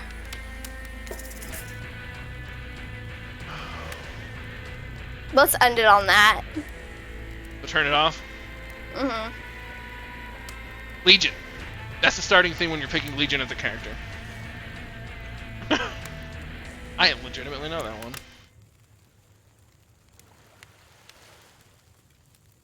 No matter how many things you listen to, you still can't sleep. You decide to ask one of the killers to spend a little more time with you until you're sleepier. Who would you like to summon to your side as you lay by the fire? Huntress, of course. I mean, we don't want to summon Wraith. Wraith hates the fire. Huntress? Are you around? I was wondering if I could get a little company. Wink, wink, nudge, nudge. Huntress appears in an instant. You really didn't hear her coming. That's Which kind is of funny, because you always hear her. You always hear her coming. Oh yeah, well, because she has a small terror radius, but big hum. She's more than happy to tell you her secret for falling asleep when she's feeling restless.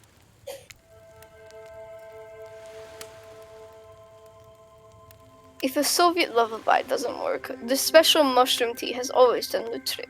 When I'm not coating the blade of my hatchet in it to ease the passing of my victims, I'm steeping it in a piping hot mug of water. Try it. You do. You finally start to feel sleepy. Except maybe this isn't really a sleepy feeling. Maybe you're paralyzed. You try to keep your eyes open, but you can't. Oh, mushrooms aren't to be trusted. Darkness overtakes you. I don't know what type of mushrooms grow in Russia. The dark voice from earlier speaks to you again. Shouldn't still be as spooky, but now you've had a whole day of strange voices in your head. But this one is still undeniably odd. The human body is made of 60% water. Did you know that? Of course you did. Everyone knows that. Even asthmatic video game protagonists. That's not asthmatic. What is that word? Amnesiac. I don't know that word. You literally don't remember. I think you Oh. lost your memories. Oh, okay. Yeah, it's still not something I use in like everyday language, so that would explain why. Well, guess what? Drink as much as you like. You'll never get to be 100%. You hear me?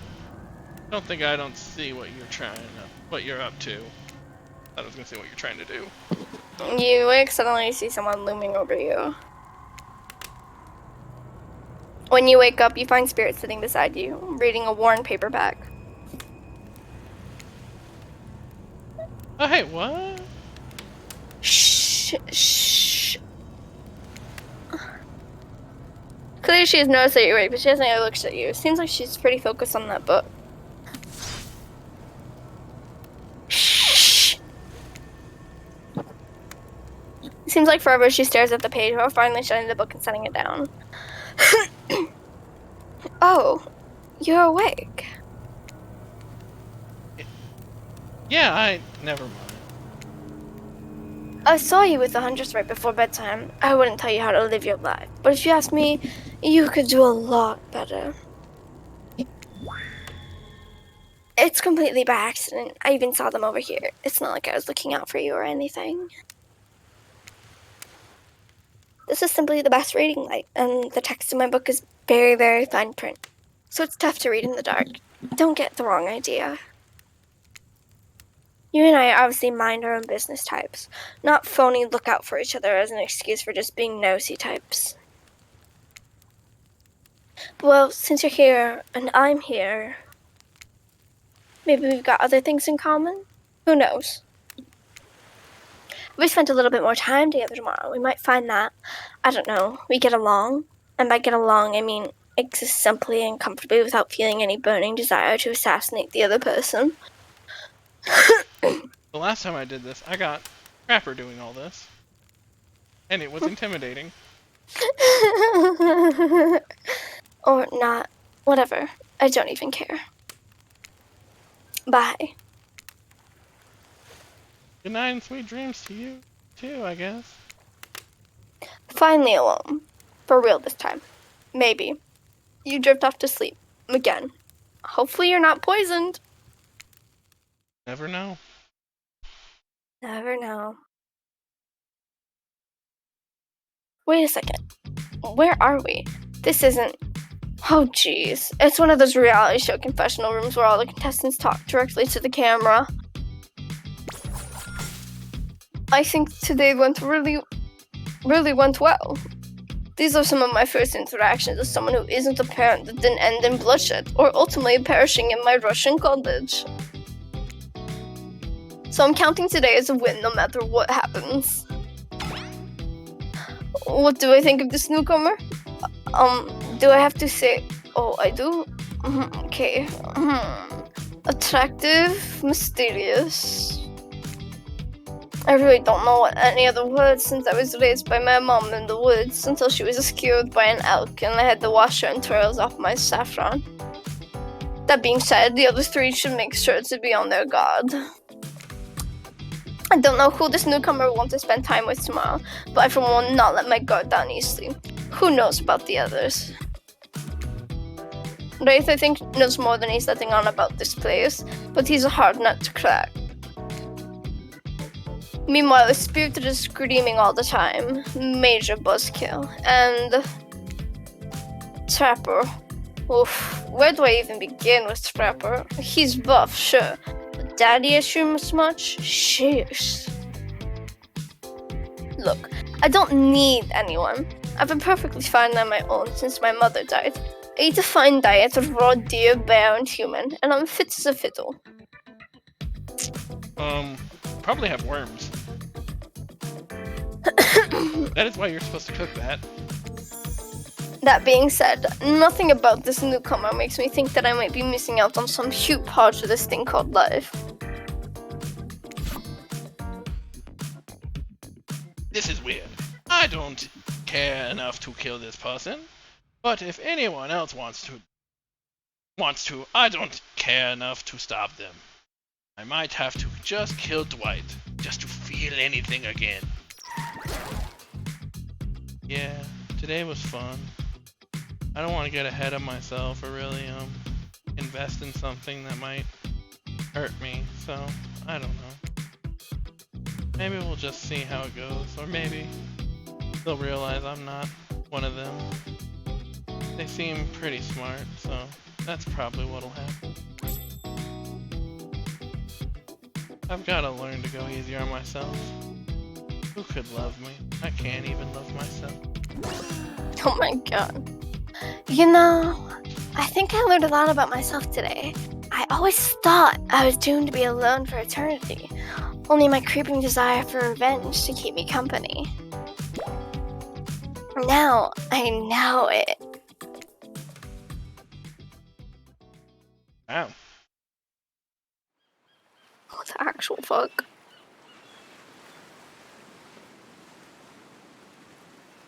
You open your eyes, the sun is shining, there's not a cloud in the sky, and you feel great! Totally well rested.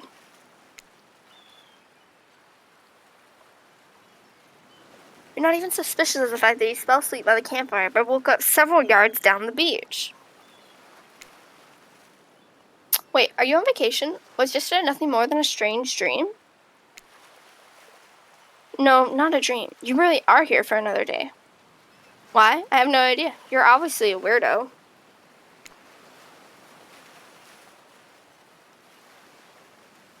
Speaking of weirdos, I see the rest of the gang is hanging out on the beach. This is definitely not a dream. I wouldn't rule out a nightmare just yet, though. At least they make for a sexy bunch, no?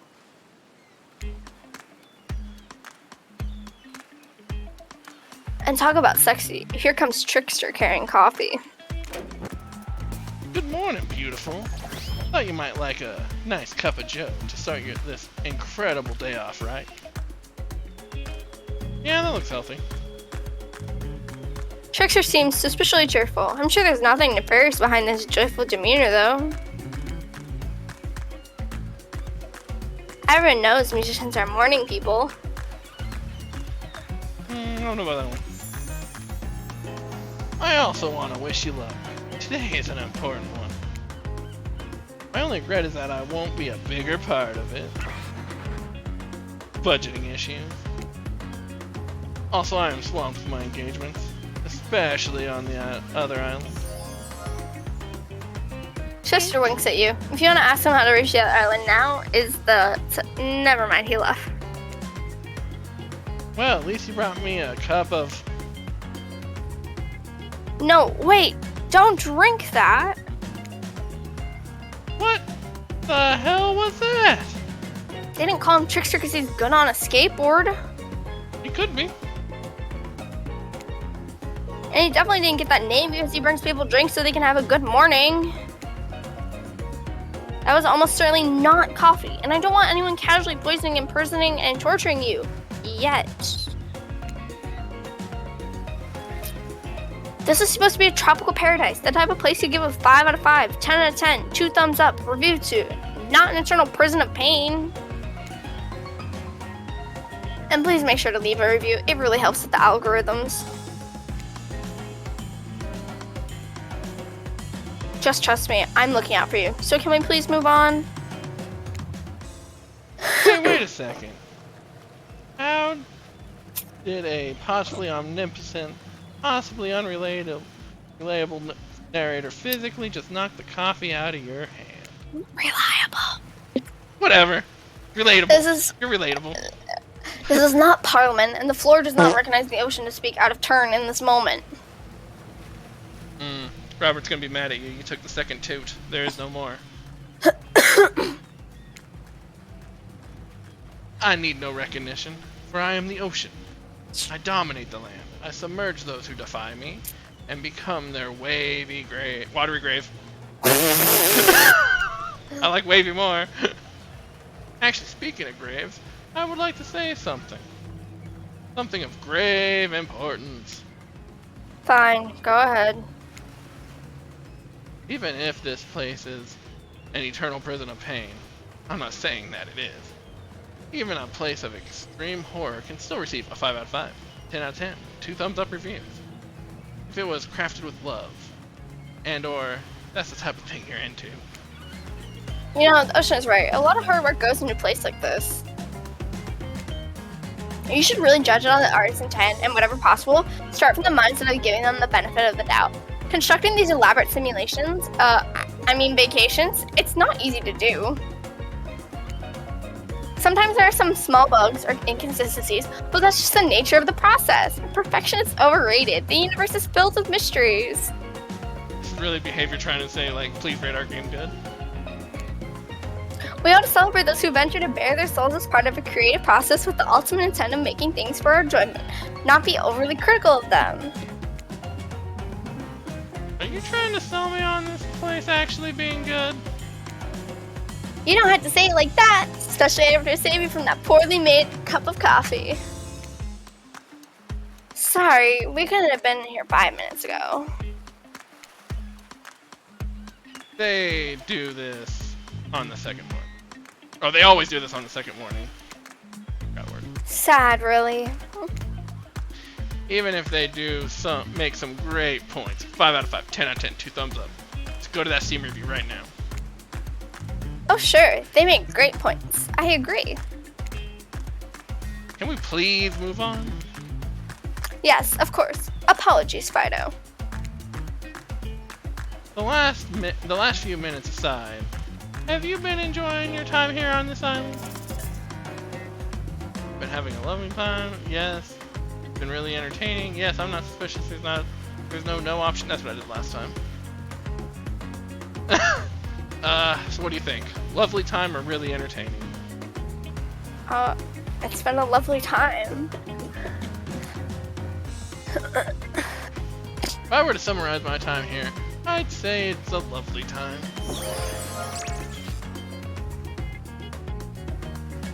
Aw, lovely. We'd love to hear that. Because isn't that what this place is all about? Finding love?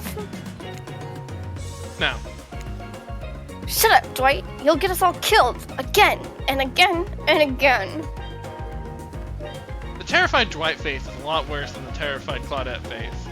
He actually looks terrified. That's because Claudette's fearless. We do need to ask you one more question, though. We all had to sign away our rights to say anything negative about this place. Would you please sign this non-dispartial agreement? No. No, I will not say anything negative about this island. You have my word that I, Fido, agree with the terms of this verbal contract. Perfect. Delightful. Excellent. Yes. Yes. Hey, Fido, it's still totally cool if you have a constructive feedback. The place to leave that isn't a positive review, because we all know that nobody reads negative reviews of games or resorts like this. Anyway, I see Dwight and Cloud have gone into a trance, and with the grumbling I hear from your belly, that can only mean one thing. Breakfast! Perfect timing. Everyone rolls into the dining area to lard up the sexy little bellies with pancakes and bacon, and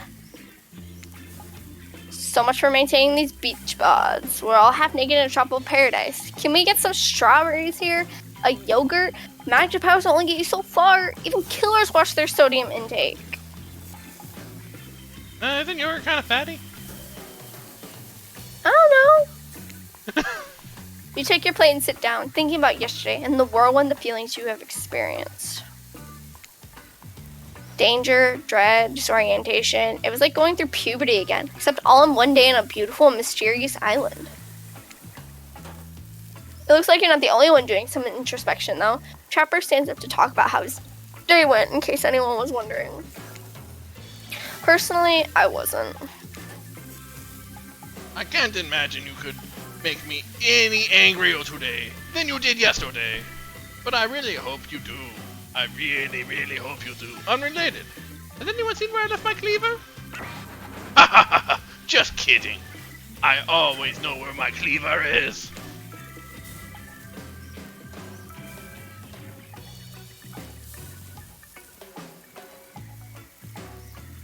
Well, that was bizarre. Back to your nope. Now Huntress has to talk about her feelings. I feel stirring inside my animal heart. Something I've never felt before. It's almost like the feeling right before I go in for the kill. But softer, warmer. Sounds like it could be love. Or maybe just indigestion from all that raw beef she had last night. Where'd she get the cow? Oh well, that surely must be it. No one else would really stand up during breakfast too. And just like that, here comes Spirit. If I look especially well rested this morning, it's not because I slept well. As you know, I'm much too dedicated to finding revenge to ever sleep again, but because you all really left me alone yesterday to be my best non-constantly annoyed self, and I thank you for that. Now, if you don't mind, I'm going to go back to quietly resenting being trapped here with you all while looking cute doing so. Guessing Wraith had enough time to work up the courage to speak in front of a group. Ah, perfect. There he is. Take us home, Wraith. Oh, hey. That was fun yesterday, huh? I mean, like, not like too much fun. That would be weird. But like a good amount of fun. And now they're all looking at you. Like, wait, are you supposed to stand up and explain how yesterday made you feel? I think I need to process everything by myself. I'll see you around. Damn, what a power play. Keep him wanting more. You're getting good at this game, or sexy, true-to-life experience. Oh yeah, so sexy. Shame you didn't get to eat any breakfast, but so be it.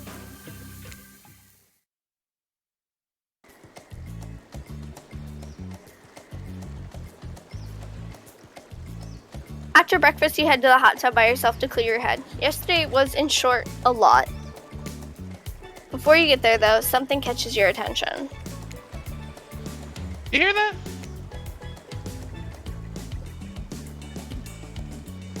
Who are you addressing? Me? Well, yeah, I guess. That is okay, right? You know, I might be pursuing a relationship with one of these four fine killers. But it feels like the person I'm getting to know the most is you, narrator. It's only okay in so much as it serves to illustrate that you've lost your mind seeing how I'm not real and all. Yeah, I heard it this time. I think it's coming from behind the pool shed. No, stick it there. A little more, a little more. Oh yeah, that's it, yes.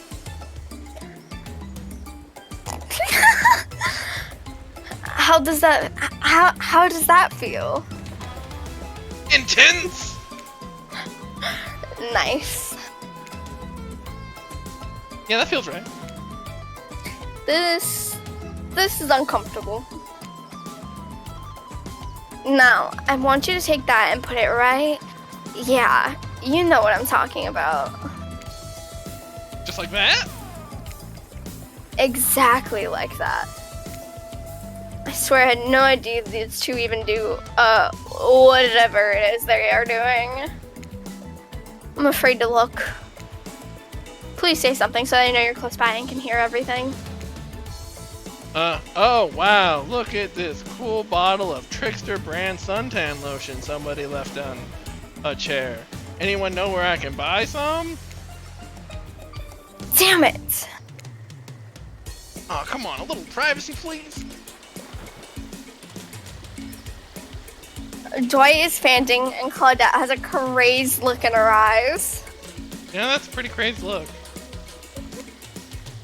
Sorry, I didn't know how else to let you know that I was here. And I could hear you, well, you know. Know what? What do you think we were doing? We were doing, I don't know exactly what you were doing. It sounded like a fun? You think two people trying to find new ways to kill each other in a desperate search to make their own death permanent is fun? Oops. We get 5 minutes to ourselves every day. And we spend it hoping if we stab each other in just the right spot, we won't get resurrected. I've come to believe that the key is finding the exact place we need to bleed out from. And I believe that place is in our appendix. Why else would it be there? Makes sense to me. Did you actually think we were me and him? Dwight?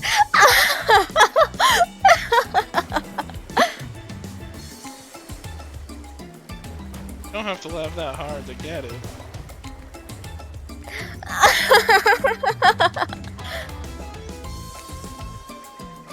My life is a nightmare, and yet somehow it's never been worse than right now. Let's go, lover boy. I noted all our entry wounds, and our 5 minutes is up anyway. Good luck, Fido. You're going to need it. And hey, if you figure out how to escape this island, please make sure your ghost tells us how. Yep, Superman. That was both a tragedy and a comedy. A cragatomy. Yeah, that's such a weird word. Huh? Shut up. I like it. Anyway, where were we? Oh, yeah. You're heading to the hot tub by yourself to clear your head. Yesterday was, in short, a lot. So far, today has been exhausting, too. But you're dedicated to achieving a true, centered sense of calm. No drama, no bullshit, just soaking up the sun in a heated pool. Today, you're on a date with you. Ooh, I like that. I want to be on a date with me. Just ocean on ocean action. Who would make the first move? And aside from that disturbing thought, all is going to plan until shadow blocks your precious sun. Skippy tipped like a palm tree is bending over to screw with you. But it's no tree at all. It's... Hey, babe! Breakfast was weird, huh? Everyone's just getting up and announcing how they're feeling. What's that all about? Forced kind of check-in with the group? I don't like it. Fishy, kinda lazy. Whatever though, breakfast is dumb. No one should eat before noon. Or after 4 p.m. Yeah, I do intermittent fasting. You see my abs, by the way? Maybe you can see them later. At my private stage. On the other island. You know. IP Island, where all the Hollywood celebs hang out. If you would play your cards right, I could give you a private show. Catch you around. His abs are pretty amazing. You gotta give him that. And that blow-up bat? Threatening, but adorable. Makes for an interesting silhouette. Genius idea. He's a psychopath just like the rest of them. You don't gotta give him anything. And we're not best friends. Just because you get a little talk about doing a little talking, it's not an open invitation to go smashing the fourth wall every 5 seconds.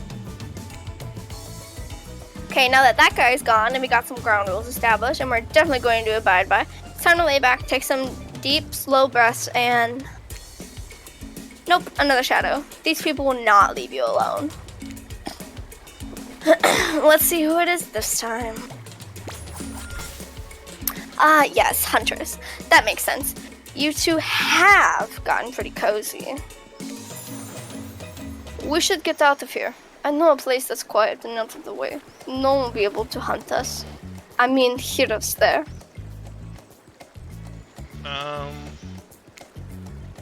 Doesn't that sound intriguing? But immediately a flood of worry floods your brain. Should you pack a picnic, bring your swimsuit, a pocket knife? You decide to bring as much as you can. You may have to make a run for it at some point, and you should be prepared. But of course you washed up on this island with nothing but the clothes on your back. So you've got nothing to gather. Are you really ready for this? I mean, they call her the Huntress, not the Hugstress. You know, I could see that being a DBD killer. The Hugstress. You look up at this towering goddess trying to form a sentence when suddenly, before you can decide if you want to go off with her, the Wraith interjects. No! Fuck you!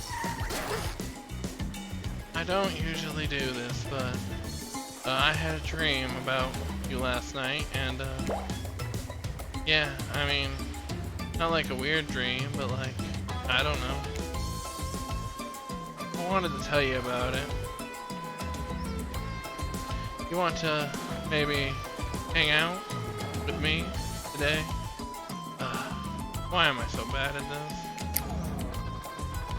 No worries, if not. I guess Huntress seems pretty great too. Tough choice. You weigh your options quickly because you can only go on one date today, and you also don't want to be hacked to pieces for saying the wrong thing. It's always good to remember these are all cold-blooded killers, but you know what they say, when life gives you lemons, you make lemonade. And then die a horrible bitching, withering death after drinking it because the lemons were poisoned all along. Damn poisonous lemons!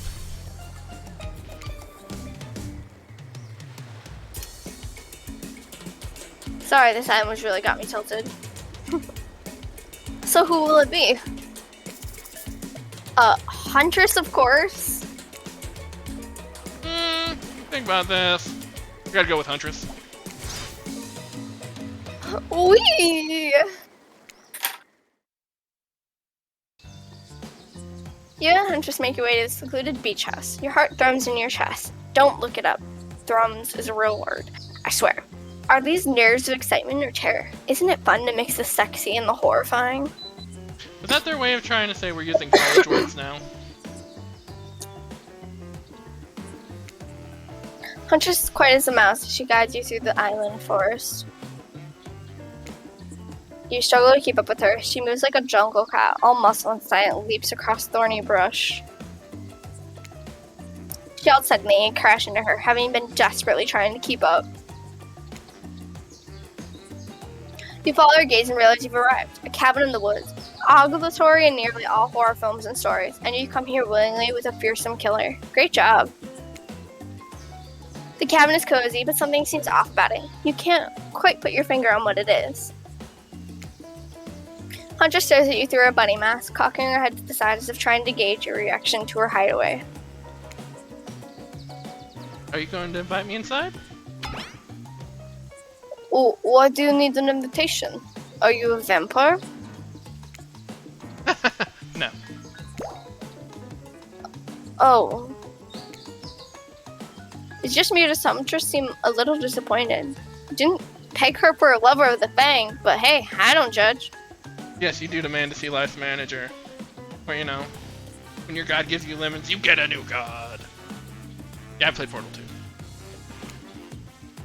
Come in, let's explore.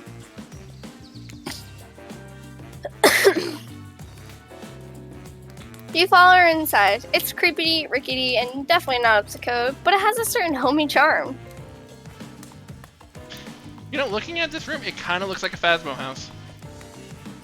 A little bit. You're quite the decorator.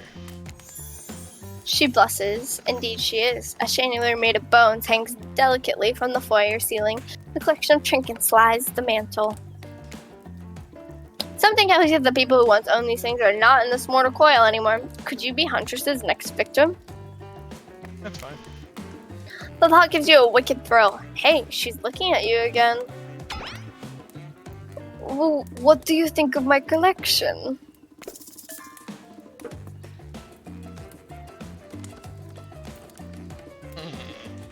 I don't know. I'm more of a minimalist because she likes to collect stuff. I could learn to like this. We want a bag or... Yeah, that we do. I could certainly learn to like this. Whole place, it's quite tactical. There's so much to look at. Organized chaos makes me want to craft things with my own hands. I knew you'd like it here. You have the eye of someone who appreciates fine stolen things. Yep. I can't wait to go treasure hunting with you. We could find so many goodies on this island. I can't wait to go treasure hunting would be better than to go on a treasure hunt. But whatever. But first, what do you think of the other killers on this island? I mean, Trickster is pretty out there, but everyone else seems like they have an interesting backstory and whatnot. A little gossip, huh? What are you playing at, Fido? Huntress considers for a beat. She seems to have two modes, thoughtful and explosive. You hope to never be in the splash zone when that explosive part emerges. Why? Are you jealous? Before you can answer, the house begins to shake. Huntress loses her balance on the termite-infested floor and falls into your arms. You are not mad about it. But before you have time to enjoy taking this moment in... Crabs! What the fuck? Oh no! It's an attack! A horde of killer crabs invade through the crevices in the poorly constructed cavern. Yep, Brian, we're going for big lady this time, and we just got attacked by crabs.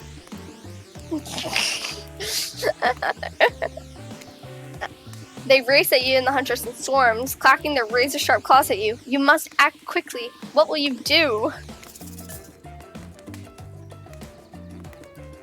What the heck is a shashka? I don't know. What do you think we go with? I don't know what a shashka is. I don't know Russian. Do we grab the shashka or do we shield? It's a sword. Grab it. Superman! Yep, Yes. so we grab the sword. You quickly reach out and grab a shashka off the wall. Being a highly educated person that you definitely are, you know what a shashka is a Russian sword, not an umbrella or can of cola or something else like that. Did you look that up real fast or did you actually know that? I looked it up. Okay. I'm like, I don't know that. And back to back with Huntress, you both hack away at the attacking crustaceans. You manage to slay the majority of the killer crabs. The ones you miss go scurrying back into their hidey holes. Huntress turns to you with a gaze that's full of passion and intrigue. However, before it bubbles over, she looks away, suppressing this feeling. Is she nervous? Huntress sits down on the wicker couch and begins cleaning the guts off her hatchet. It's an obligatory scene for every killer. You're just happy to not have the source of what she's wiping off. I mean, at this point, it'd just be crab goods. Looks like we're having crab for dinner. She doesn't smile at your joke. She has that ponderous look on her face again. You join her on the couch. Man, sometimes those near-death experiences really get me thinking about what I want in life. I think I'd really like to start a family one day. How about you? Damn.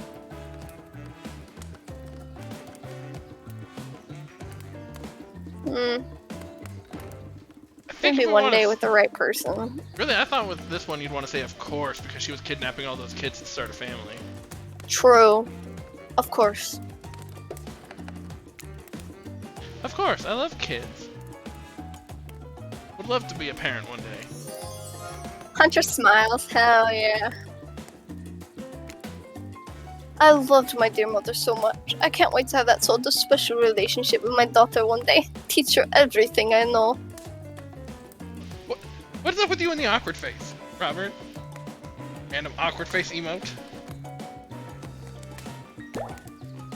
And I won't be killed by some horrible ilk.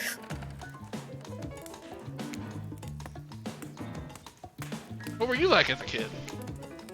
You try to imagine this giantess as a meek child in a puffer coat wandering about the forest. Huntress chuckles, her laugh quite cute and soft. I was so innocent. We hunted to survive, then went back to the cottage, and Mother would tell me stories, and we'd drink tea, and imagine a life far away from the woods, somewhere like this. I suppose I finally achieved what she always wanted from me, but since coming here, something feels off. It's beautiful and warm, and everyone is so attractive, like thirst traps galore. Oh my god. How does she know the word thirst trap? I don't know. But don't you get that feeling that something is coming for us? Oh, it's just the entity, it'll be fine. Oh no, she's onto you. But onto you about what? Swirling memories rush through your head. Nightmares. Visions of a dark cloud. Claudette and Dwight's vacant stares that belie some sort of hypnosis. Quick, validate her theory or try and push it off. Totally. Totally. I think you're onto something. What do you know? How long have you been here? You remember anything about why we might be here? I've been having these dreams, seeing things. I think we're all serving some greater purpose here. Huntress reveals a strange object that she stole from near the stage where Trickster performs. It has some strange symbol on it. Yeah, Dale, she is kind of the thirstiest of the thirst traps.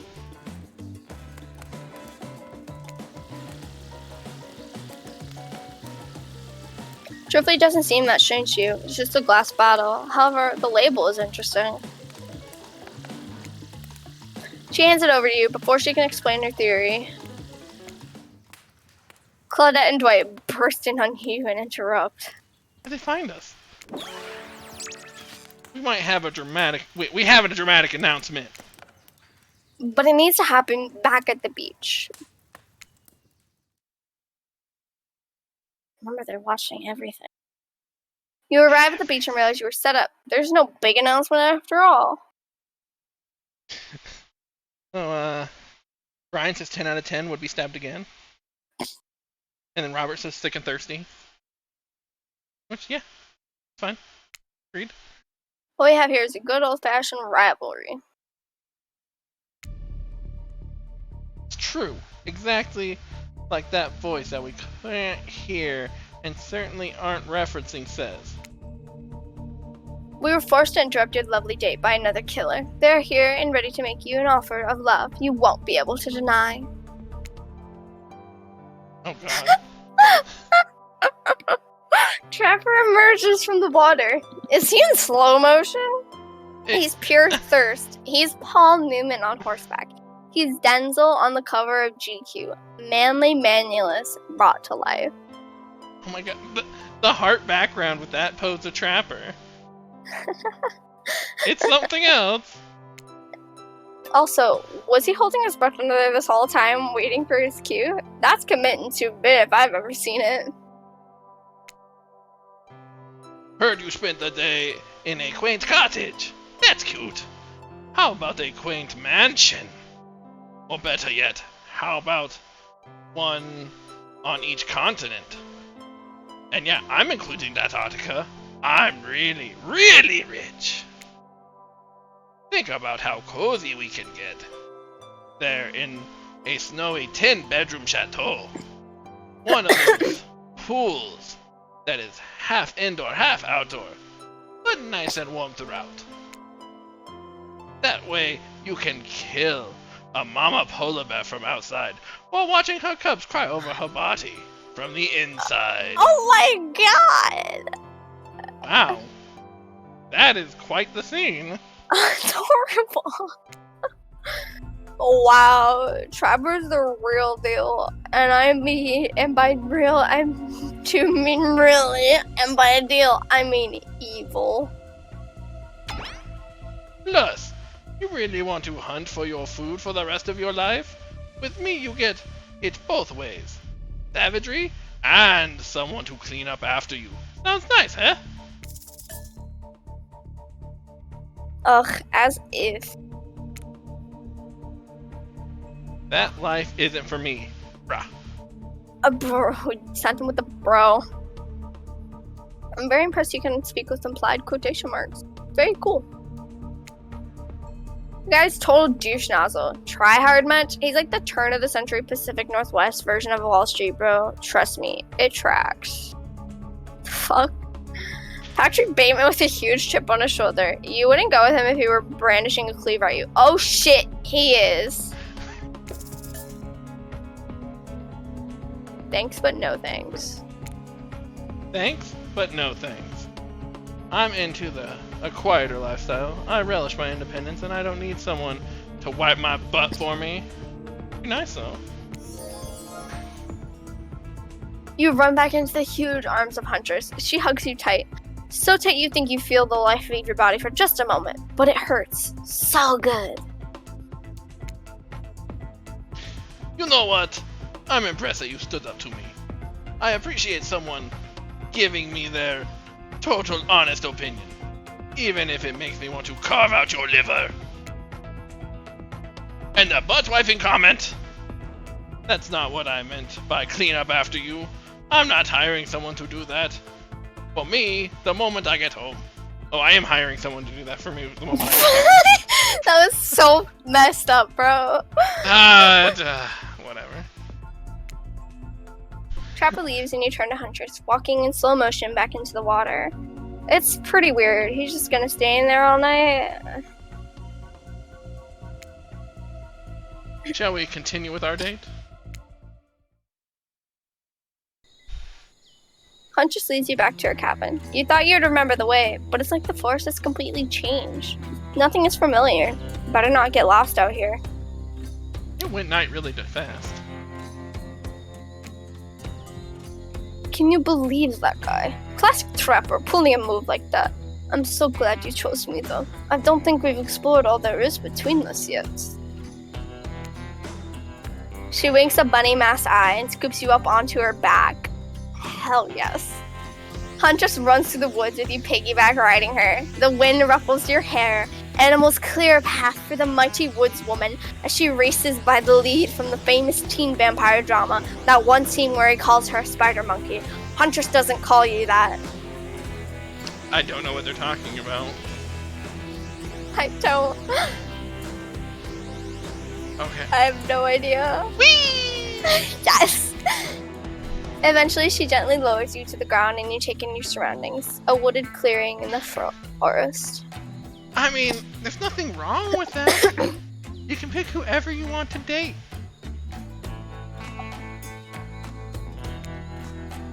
Huntress prances about like a deer in a meadow. I like to come here sometimes to clear my head and hack up a few cute woodland creatures. Foxes are my favorite to slaughter. They think they are so cute and sly, but I see right through them. They're just assholes. Great with hot sauce. Wow. Huntress hears a rustling and darts off to find its source, crouching down low like an animal. Now you're alone in the middle of the forest. Which way did you come from again? No idea. Your sense of direction is all off.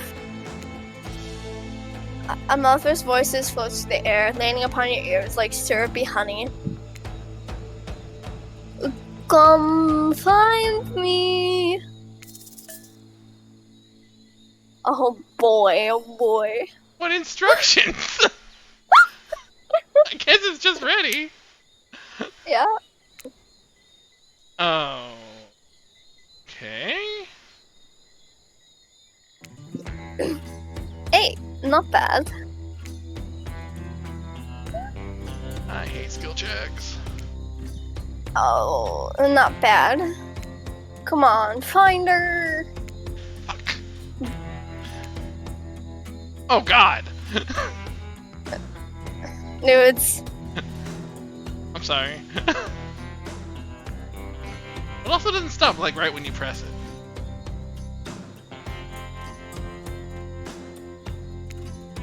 Oh my god, dudes. I never claimed to be good at skill checks. Come on, bro. How am I supposed to hit this? Look at this! You gotta hit it in advance. When it gets like the very 6 o'clock, hit it.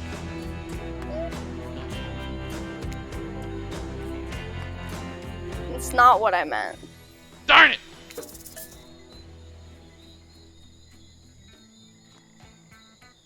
Guess that was so fun, probably. Oh, I messed up. It was fun. You're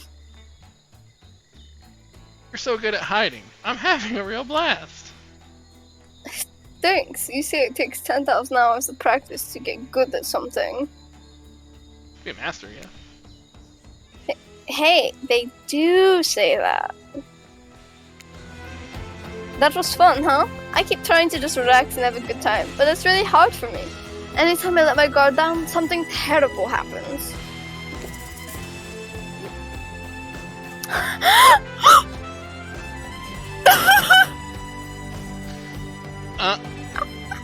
Did we go that middle one? Yes. Okay, we're going middle. It's so funny. What if we let our pants down?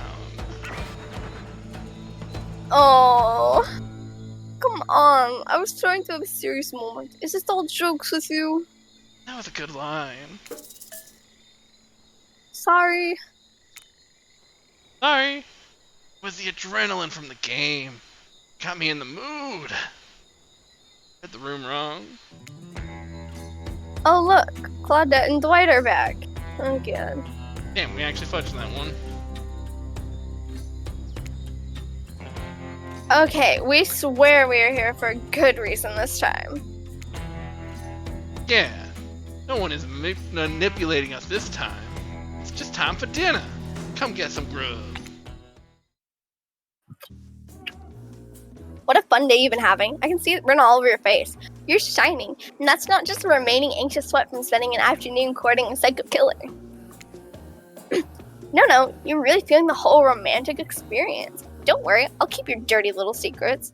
I'll give you my dirty little secrets. But enough gentle ribbing. It's time to get back to business. All Someone's the an All-American Rejects fan. appetizing singles have arrived for dinner, including Trickster. Ugh. Race is here too.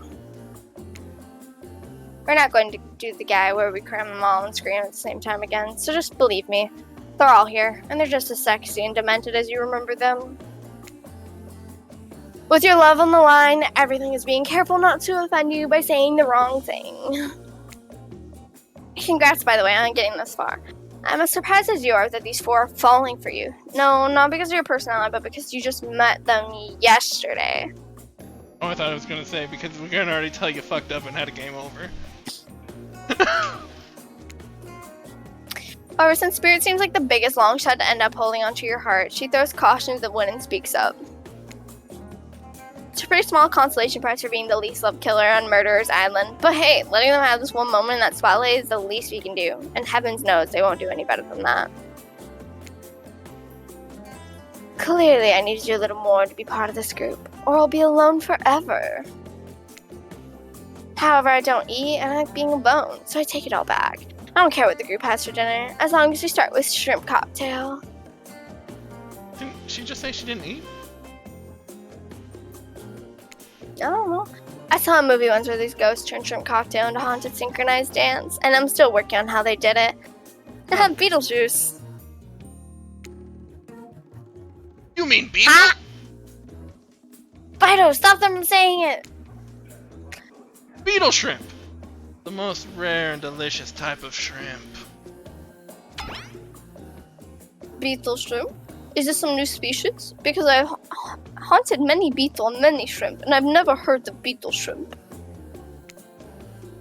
Of course you haven't. Like Spirit says, they've got hypnotic powers. Anyone who sees them soon forgets. Also something to do with dancing? I wasn't going to say anything that dumb. No, I was going to say... Achoo! Excuse you, Fido. No, you were saying, Trapper? You've done all you can. I appreciate it. Gonna have to narrate us out of this somehow. Hold on. Are you afraid I might actually recite some spell and conjure a ghost? Because I hate to break it to you, but it's a bit late for that. And then, a giant osprey swooped down and dropped a severed head on the table, distracting everyone. Great narration. Trapper! Hey, I've never seen this particular severed head before. What? This time I'm being honest. Sorry, not my finest work, but something had to be done. Got to be careful about which cultural references we get mixed up with, is all. Dinner will be served shortly, but certain power brokers would like to know about your day. Would you like to share your day with the rest of the group? You had an interesting day, that's for sure, but how will you describe it to the others? Say too much or too little, and it could affect your standing with the group. Okay, but don't just sit there saying nothing. Nothing is not an option. Tell about your brush with Beth. Today was nuts! We went to Huntress' secret cabin and killer crabs attacked us. It's true. I'll fall asleep tonight to the delicious sound of crunching crustaceans. That would have never happened on my yacht. I grind them up. Much more satisfying way to kill crabs. At least, those kind of crabs. I have a little comb for the other oh god. Zoe and Claudette bring out dinner. Everyone eats in silence. No one trusts anyone now, and they're all very tired. Oh wait, no, sorry. That's dreary supernatural horror thriller set in Antarctica. Not a charming parody dating sim set in an undisclosed tropical paradise. Bony appetit. Don't you mean bomb? No, almost everything here we serve has lots of bones in it. Even the vegetable. Impossible to avoid on this island. Everyone eats without speaking. Tensions are rising, both the sexual and deadly variety. Oh my. When everyone finishes, Dwight and Claudette come back to clean up the tables. They linger around you as they pick up your plate, take your napkin, and dust crumbs off of the table. What would you like to say to the servants?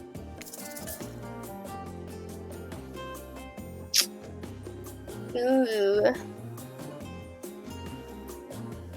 And this is all you. I thanked him last time, so we can just ignore him this time. Okay. No, thanking him's good. They're doing good work. They're trying. I have a hard time not being a dick to people who are at least, doing their jobs. Top-notch service crew. Much appreciated. Back here. For us? Just for doing our jobs? Thank you kindly. Everyone, if you please be so kind as to follow us to the fire pit, we'd greatly appreciate it. We've been told something big is going to happen. Something that will change everything. Go willingly. Or you can go unwillingly. You have no choice. Tough cookies. Did you have a choice on how you said that, dweeb? Yes, and I immediately regret how I did. Good. Something needs to change around here. Fire's rebirth. A fire illuminates the soul. Hope the fire isn't too smoky. Smoke hurts my eyes. I have pretty sensitive eyes. I'm also horribly afraid of it. Fire, I mean, not my eyes. The childhood trauma involving fire. And finally, everyone starts moving toward the fire pit, if only to get away from Race complaining. Take a seat on a comfortable log, feeling the fire's heat against your skin, and wait for other killers to take their places, wondering who will want to tell a story this time. Will narrator tell a story? I bet they've got a stunningly creative mind. Hey, you think, are they allowed to simply place thoughts in my mind like this? Doesn't seem fair. Everyone makes their way in, but something unexpected happens. Nothing happens.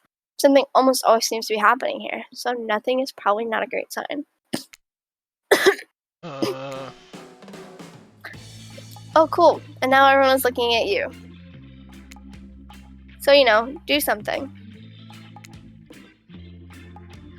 Should I pick someone to tell a story? Could play charades? Boggle?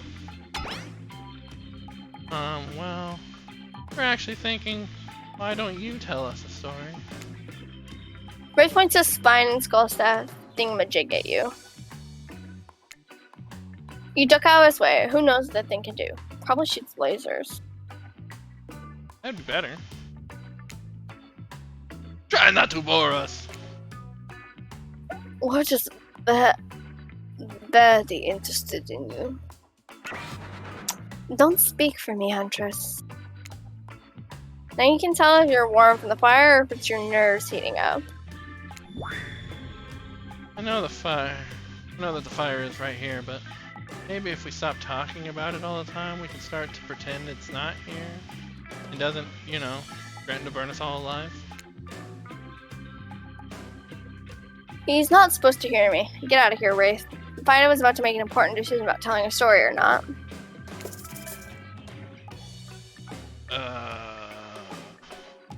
I think last time I told a story and it did not go well. But we can try it again, or we can just stay on the storytelling type. Not storytelling type.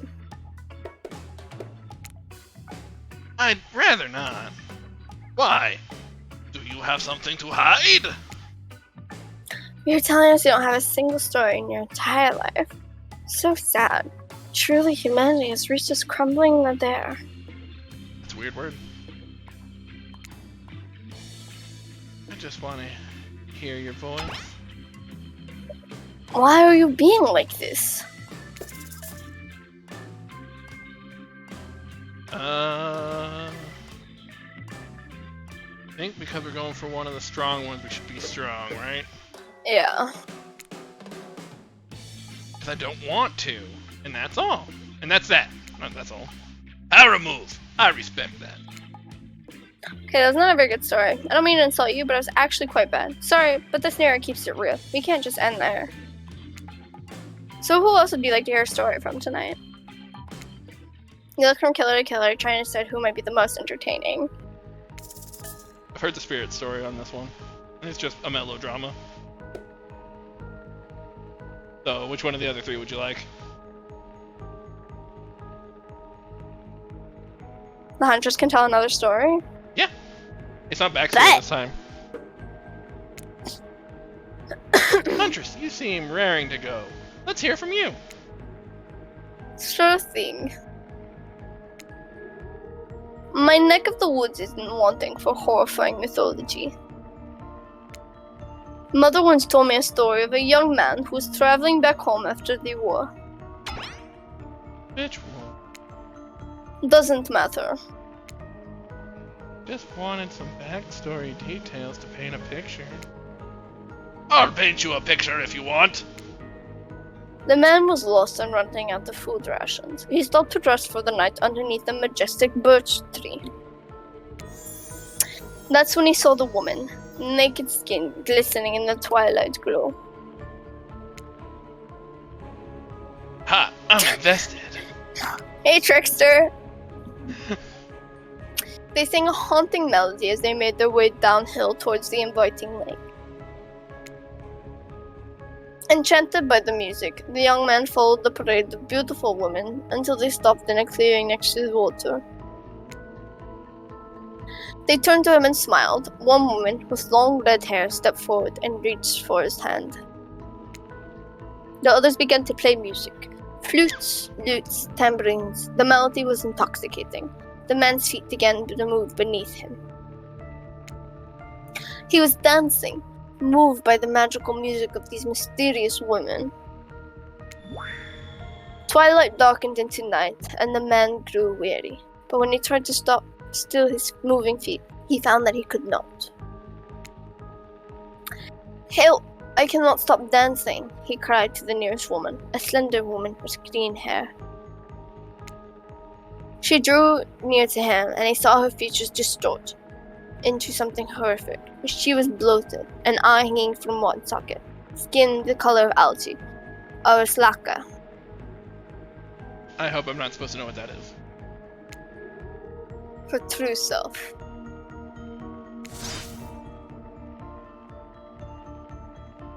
"You'll never stop dancing," she screeched at him. "My sister and I were drowned in this lake by men of your regiment. Consider this your punishment." The man cried out, "But it wasn't me." "Someone must pay," the Reslaka said, her voice filled with briny malice. And so the man danced and danced until his bones broke and his heart gave out. The dance of death. Silent beat as everyone takes in this Macbeth ending. But it's not all bad. The Reslakas are also fertility goddesses. If a lady had stumbled across them, she would have been blessed with a fruitful womb and probably some candy for the road. That's quite the difference. Damn, does she really think that's a happy ending? I don't know what Huntress is having. Now with story time. A lot of people like to take pot shots at sequels, but I think every good story deserves a follow-up.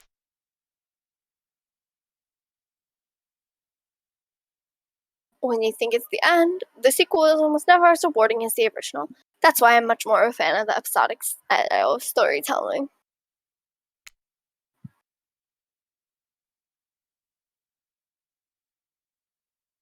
Knowing it's a series takes a lot of pressure off of any individual installment and builds a greater sense of community between audience and creator. Tell me, Fido, if you could delete any sequence from existence, what would it be?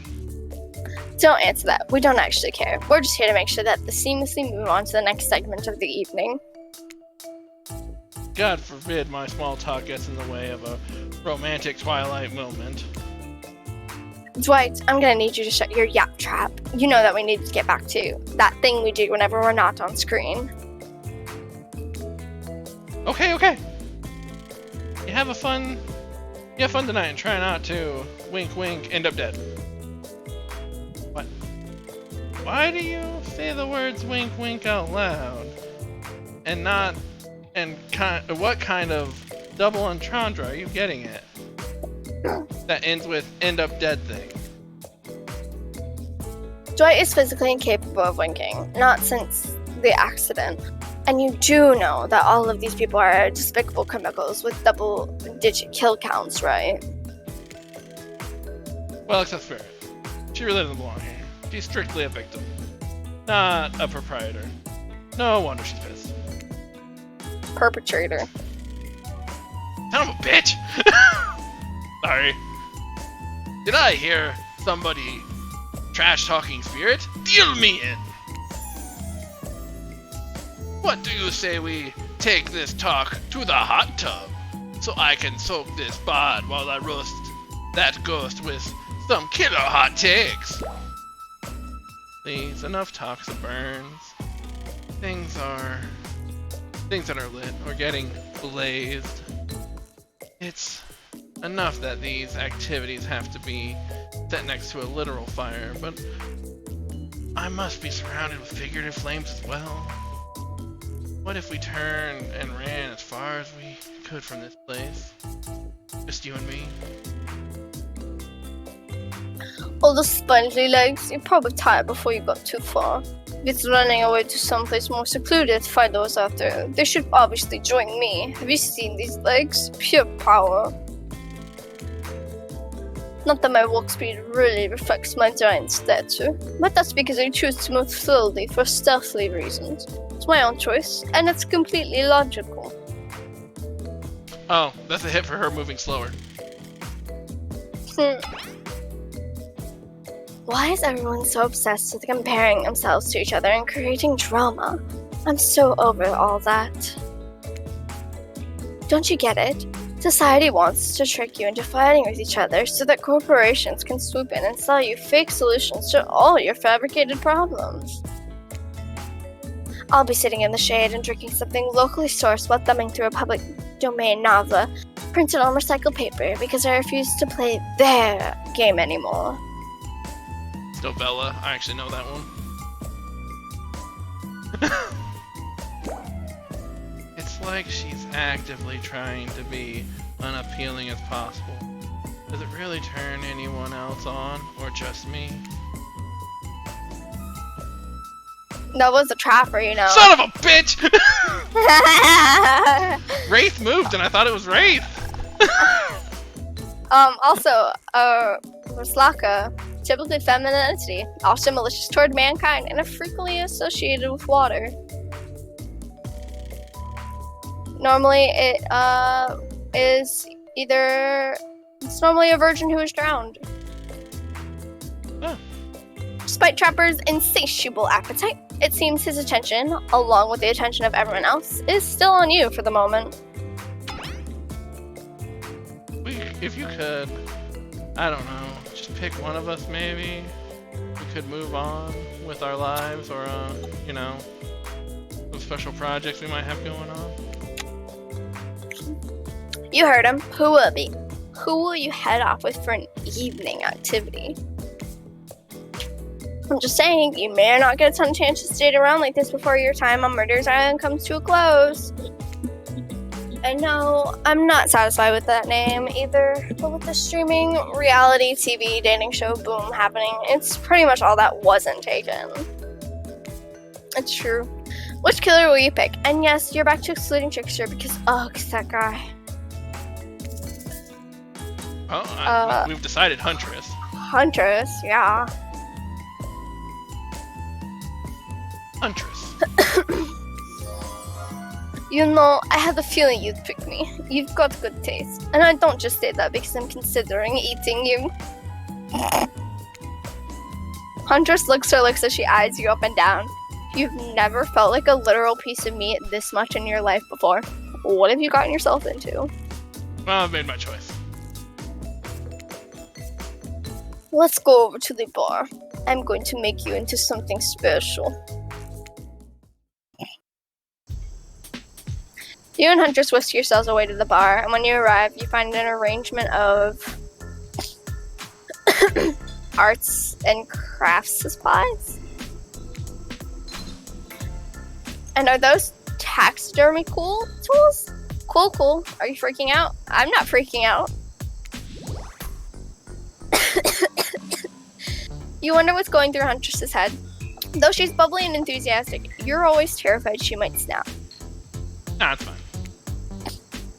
Something on your mind? She smiles. Drink this. Yeah, I'll touch it. Huntress hands you a seemingly normal tropical cocktail. If one were to drug you into some sort of state in which you could be operated on, these flavors would certainly hide the poison. I mean, me personally, I wouldn't drink it because I'm allergic to mango. And that looks like it could totally have that in there. And Brian agrees with our choice of Huntress. It's the right one. You look around and consider what else there is to live for besides becoming Huntress's little toy. And the conclusion is... Bombs away! yes. You pound the drink. It's quite nice. I've been thinking about making you a present. A mask. Would you be into that? Yes, of course. I've always admired yours. What would you like? And it can't be a dog, even though I know you like them. There was this ex. They were really into Dobermans, like too into them. It's a long story. I thought she said she didn't date. She didn't.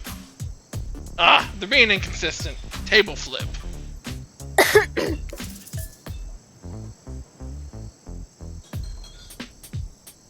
We gotta match her, man. Do we? Because she has a really nice cat mask in game. I've never seen. Not the anglefish. Yeah, we can go we can go rabbit mask. I'm fine with it. A rabbit mask? One just like yours, please? That's not very creative, is it?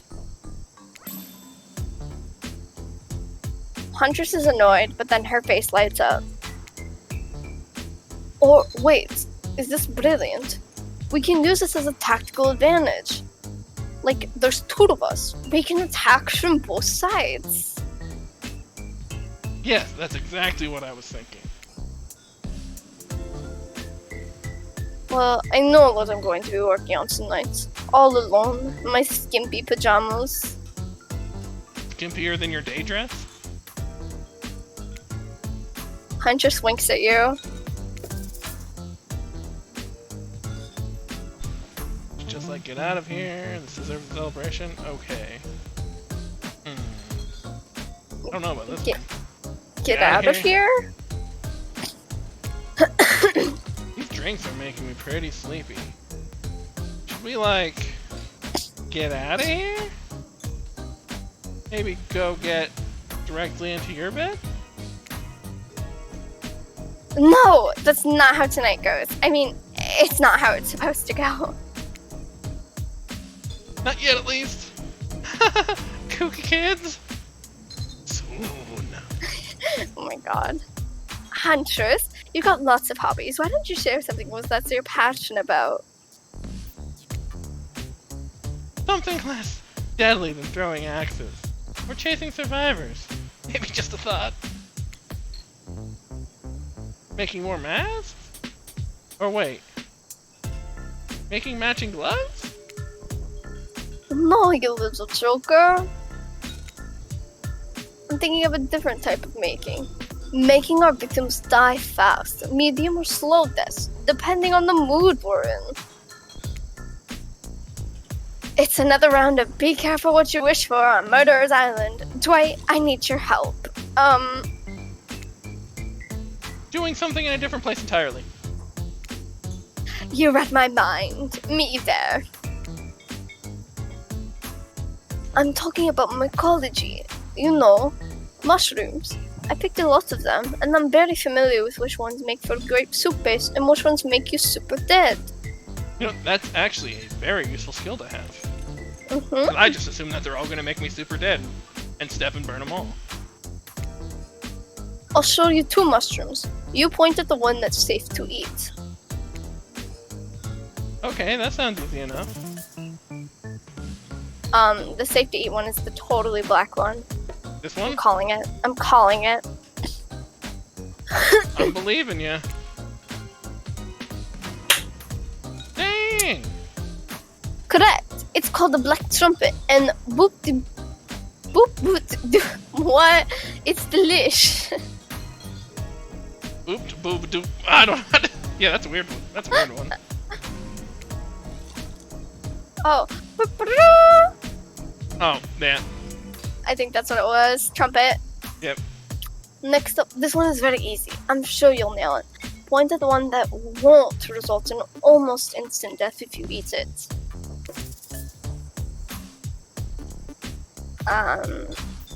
The right one. Hmm? Yes.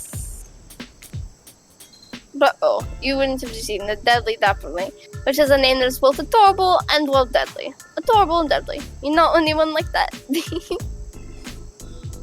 Final question. Which will make you jump for joy? Which will make you vomit until you die?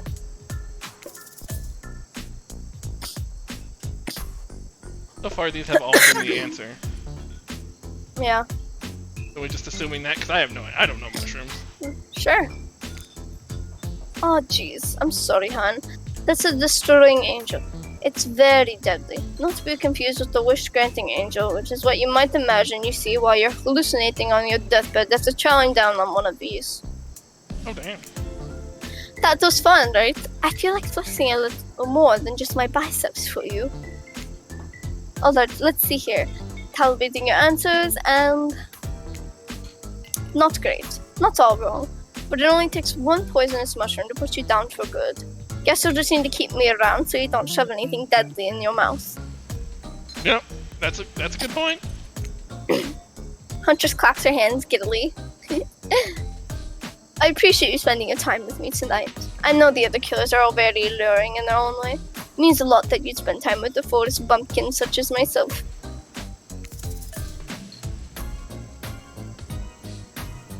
You're no bumpkin. You're no bumpkin. You're a strong, independent woman. Don't demean yourself. Huntress leaps on you, knife to your throat. I'll demean myself if I want to. She's angry, but also turned on? This is pretty hot. Well, that's a scene. We're here. Claudia and Dwight are gathering everyone together on the beach. Typical. Exactly what the voice said. Telling you, and I'm being honest, that you're the only one who can hear me. I think he's lying. I think the narrator's lying. The gang's all together again on the volleyball court. Seems like only yesterday you were sitting on the sidelines watching everyone get sweaty. Was this the next day? I think this... It has to be. And It was night, and now it's... Oh, okay. Got it. That's because it was. Oh, feels like it's been here a lot longer than actually.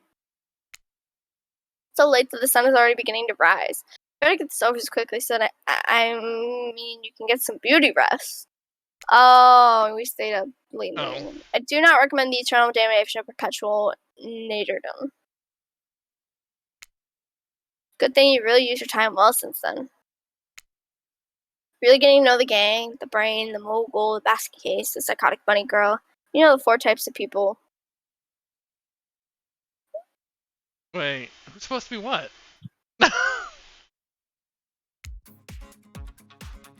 The brain, the spirit, the mogul, trapper, the psychotic one. That would be Wraith then.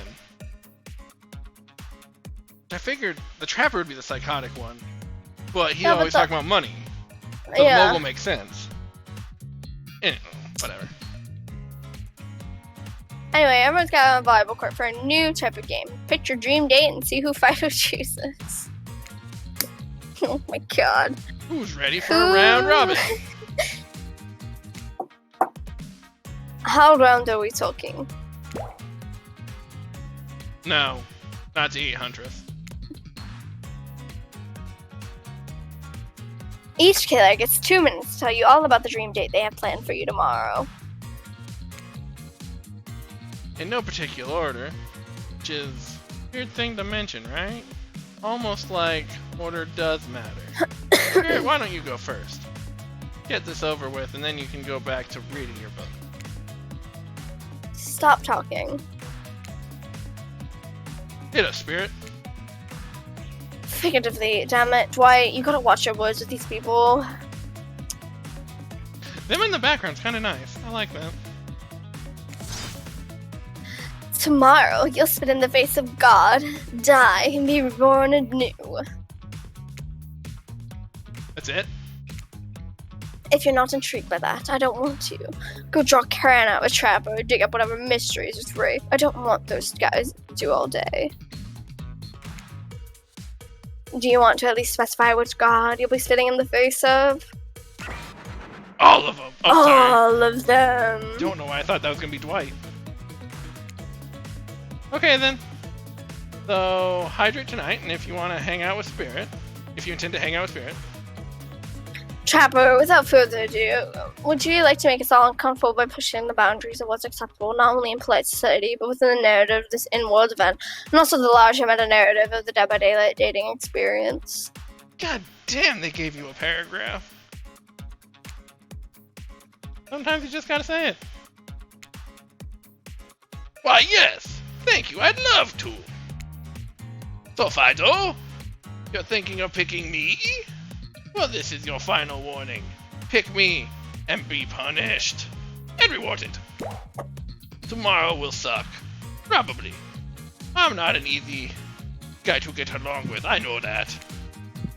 But I can tell you this much. I'm hiding a secret on this island that will make fans shit themselves with excitement. If you like Trapper, you're going to love it. If you're not, a maggot. Also, everyone, even confident, sexy ladies in bunny masks, better stay the hell away from my yacht. Sorry. Anyways, right? Well, I don't know. I'd prefer you just tell Fido. I prefer just to tell Fido privately. I don't really know how that's going to work with these game mechanics. What if you just whispered it to Fido? Ray considered this for a long moment. Too long. That's fine. Without moving, Ray lowers his voice to barely audible whisper. Tomorrow we'll have to find my bell. And then I can finally tell you about what I've been working on. Going to be really special. Kind of thing we'll all really bond. And maybe finally get off this island. Maybe then we can go on a real date. ...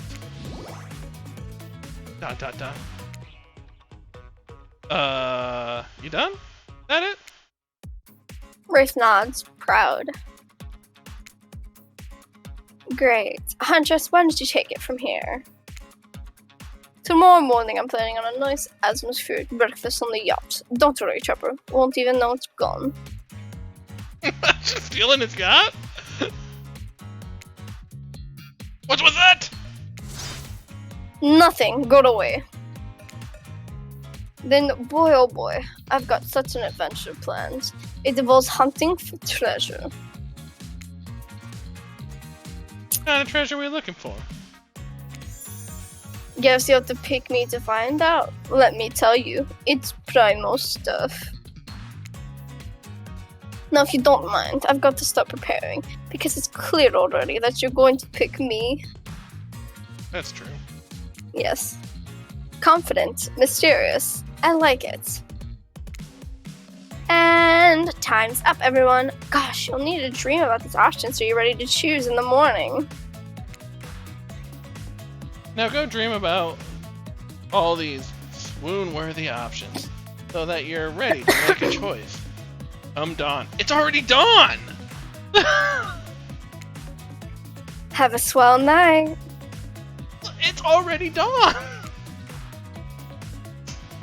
Did you two forget to mention something? Oh gosh, how could we forget? Before you run off to slumber peacefully, there's one more thing to do. No reality survival dating competition parody would be complete without singling out one of our contestants who's already teetering on the edge of a psychological break. And giving them a little push. Hold up. This has been a survival dating competition parody this entire time, and I'm just finding out about it. Come on, the signs are there. You just didn't read them. Damn, have a point. Welcome to Murderer's Island! It's now time to eliminate one of the killers. Oof, it's like a butchering, but it hurts even worse. Can't kill a killer, but you could break their heart. Do you dare even try? You mean... That's right. Tomorrow, one of these sexy slicers will not be eligible to take you on a date. Who's it gonna be? But why? 'Cause it's dramatic. 'Cause it's surprising? Because it's a classic reversal of fate. And it will hurt someone's feelings? Someone dangerous? What's it gonna be, champ? What's your thought process here? Chopper seems like he might throttle you in your sleep if you eliminate him. That being said, at least you'd see him coming. Spirit could be anywhere. She floats, and here she can disappear. Hard to track. Eek, if you get rid of Ray, he might cry. And although I totally support normalizing men crying and being vulnerable, it just seems like he might be an ugly crier. Huntress, she might pretend to be okay with it, but then you'll start seeing her behind every tree. Oh, she'll straight up murder me. Yeah. What I'm trying to say is, I don't envy you, boss. So which sociopaths are you eliminating? Well, not Huntress. Put in enough work. Yeah, just get rid of Trapper. Fuck him. Huntress will protect us. Yeah. This was very simple. Trapper, you scare the living shit out of me. Get out of here. That's fair. Honestly tough. I don't care. You suck. But not in a good way. You bore me.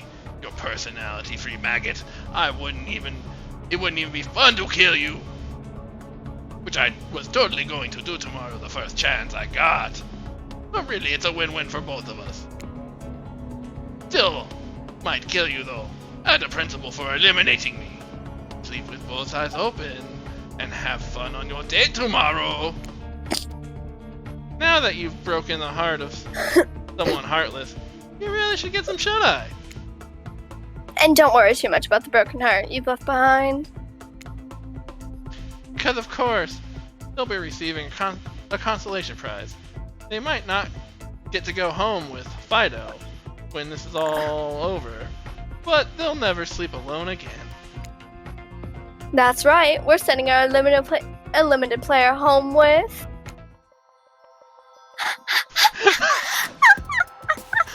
Their own, mostly new, trickster body pillow. The next best thing to the real trickster. It might not hug you back, but it definitely won't try to stab you. And how do we know that? Because I've tried it.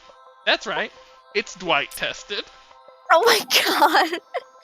Claudette approved. I hope you sleep well tonight, Fido. You're my hero for what you've accomplished. That was pretty good. Oh my god. How can you sleep tonight knowing that you've done? No, not because of the guilt. I mean, knowing that there's a legit homicidal maniac who hates you so close by. That's fine. How can you sleep tonight knowing what you'll do tomorrow?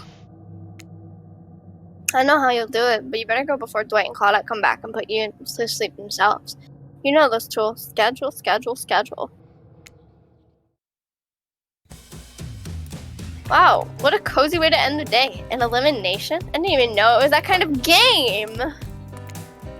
Let's check in with everyone, especially with our loser. Everyone deserves a send-off. I can't help if I have thick arms and legs that go until they stop. I knew we had the connection from the moment I saw them through my mask. Ale says, worst pillow waifu. I see this.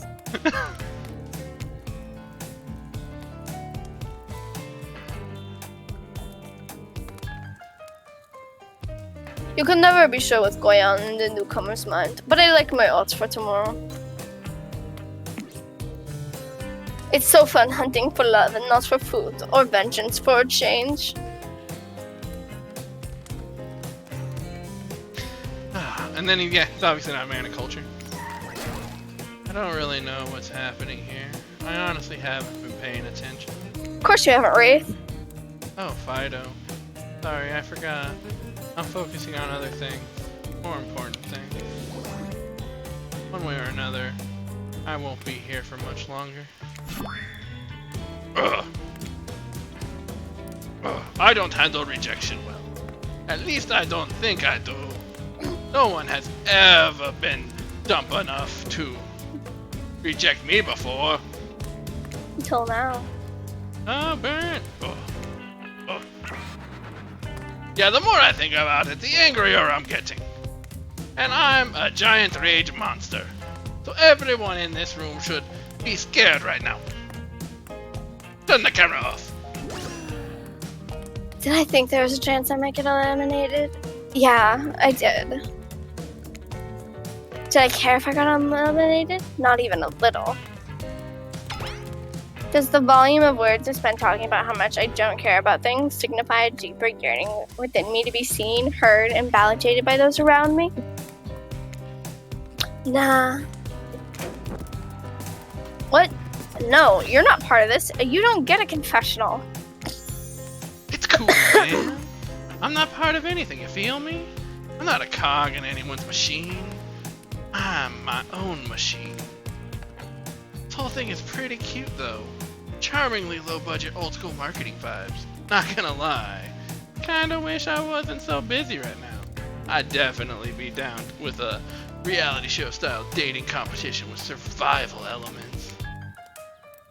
But I got my new album, upcoming tour, finalizing the new sneaker line, producing a limited series on my life. Oh, okay, yeah, I did read that right. It's just weird. Starting a new social media, NFT crypto app. Oh, get the fuck out of here. And doing these private gigs over on IP Island. Yeah, get the fuck out of here, Trickster. NFTs. My dudes, gotta come check it out. IP Island, it's dope. It's where the real killers are hanging out. Fully licensed, no drama. Lawyers, take a hike. So that's where Demo Dog is hiding. I'm gonna tell everyone that Trickster said that about them. Don't worry.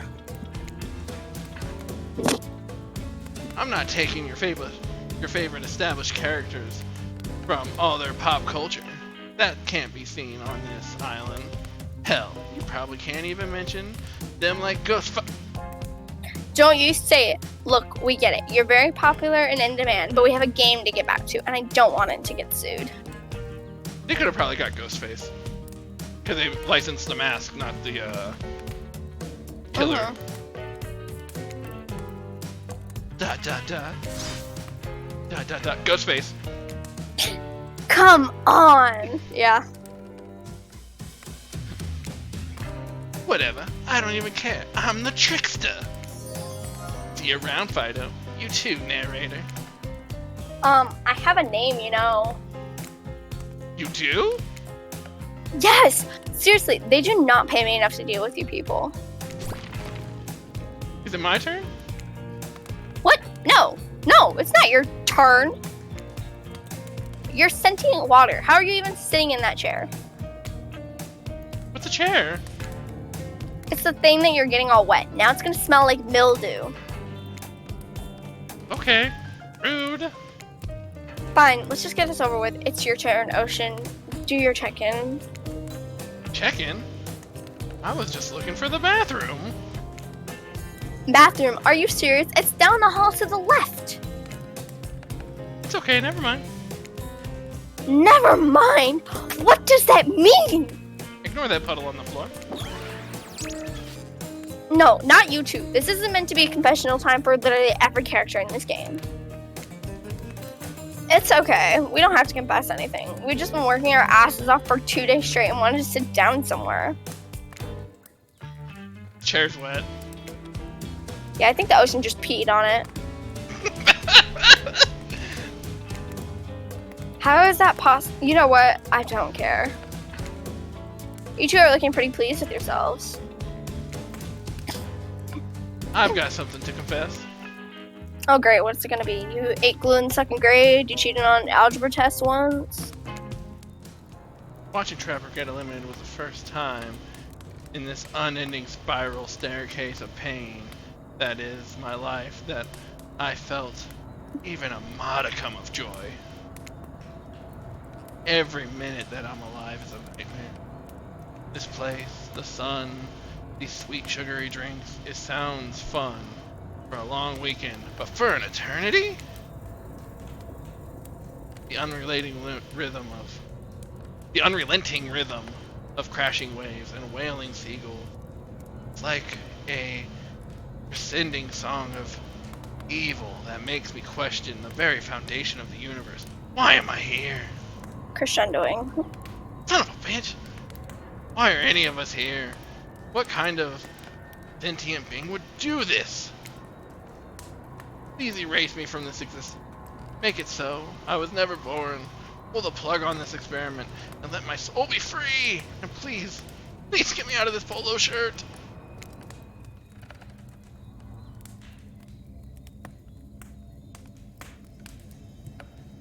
Okay, let's get you to bed, buddy. I don't want to go to bed. Going to bed means eventually I'll have to wake up. Yikes, huh? That was a weird way to end. Oh well, what are you gonna do? You let the camera roll long enough, someone's bound to say something crazy. Anyways, that seems like everyone's had their shot to annoy me tonight, so hit the hay and get some rest. Tomorrow's gonna be a doozy.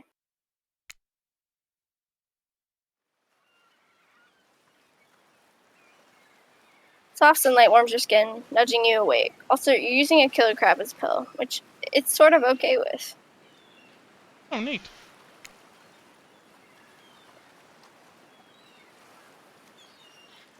You pull on your breach attire and splash water on your face. Dwight and Claudette approach. Is that look on their faces excitement? Terror?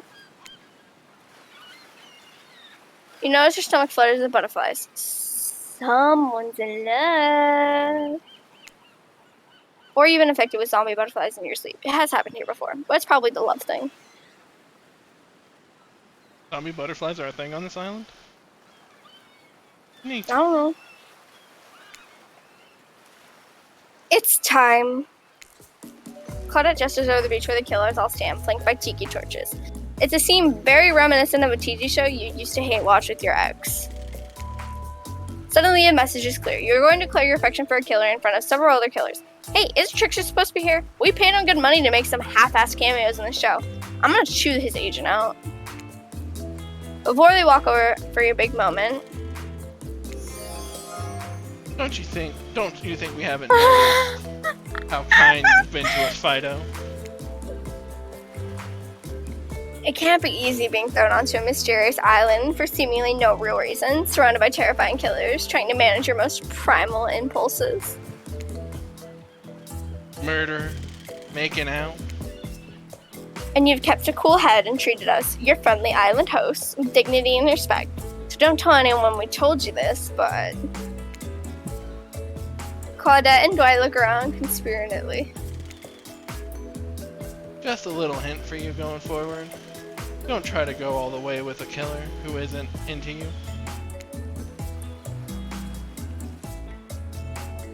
Relationships are two-way streets, and if you don't have a green light in the other direction, you might end up in the friend zone. No! Friend zone? That doesn't sound so bad. Where do you think you are, exactly? Dead by Daylight doesn't do friends. These are killers. There are killers and there are survivors, and I'm afraid we can't say more. Okay, so who's into me? Claudette and Dwight look around conspiratively again. Well... I've seen the sparks fly between you and Huntress. I saw her whittling a little figurine for you last night while everyone was asleep. So, are you ready? Of course you're not, but too bad. We're on a schedule.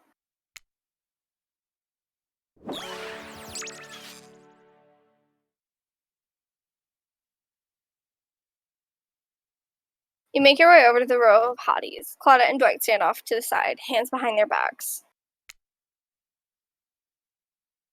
It's been quite the 48 hours, but there are clearly sparks in the air, and I'm not just talking about this rusty chainsaw. So I do recommend staying away from those sparks. Supposed to be a hillbilly or a Leatherface? Reference? Oh. It's time for our newcomer to profess their love. Wait. I have to do a drum roll for this. No, you don't, but who cares? Fido, who do you choose for your solo date? Can we at least do the flower thing? So I thought we agreed to keep that between us. No, not that flower thing.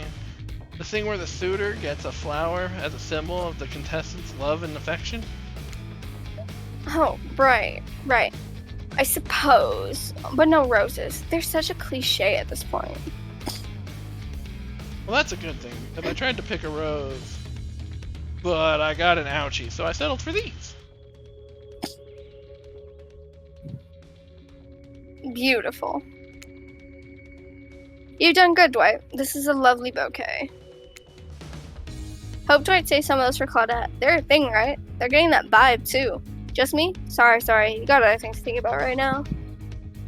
So they're really pushing this White Claudette ship, huh? I guess. Fido, who do you select to receive these flowers and spend the day with you today? Huntress, of course. You turn to Huntress. She's never looked more appealing. Her kaftan dress ruffles behind her in the light morning breeze. A seagull lands on her shoulder like she's a beachy cartoon princess. She snaps the seagull's neck and stuffs it somewhere under her flowy dress, probably to save for lunch. She can't help but hunt. Huntress, I choose you. Let's spend the day together and see if we think a future is possible for our love. Me? Really? Huntress throws her hands in the air like a bear and gallops towards you. At first you think she might swipe at you with her gigantic hands and knock the life out of you. Instead, she scoops you up into a hug and takes her place at your side. And she just stuck her tongue out all the other killers. Sometimes the immature move is the right one. That rabid face. I know.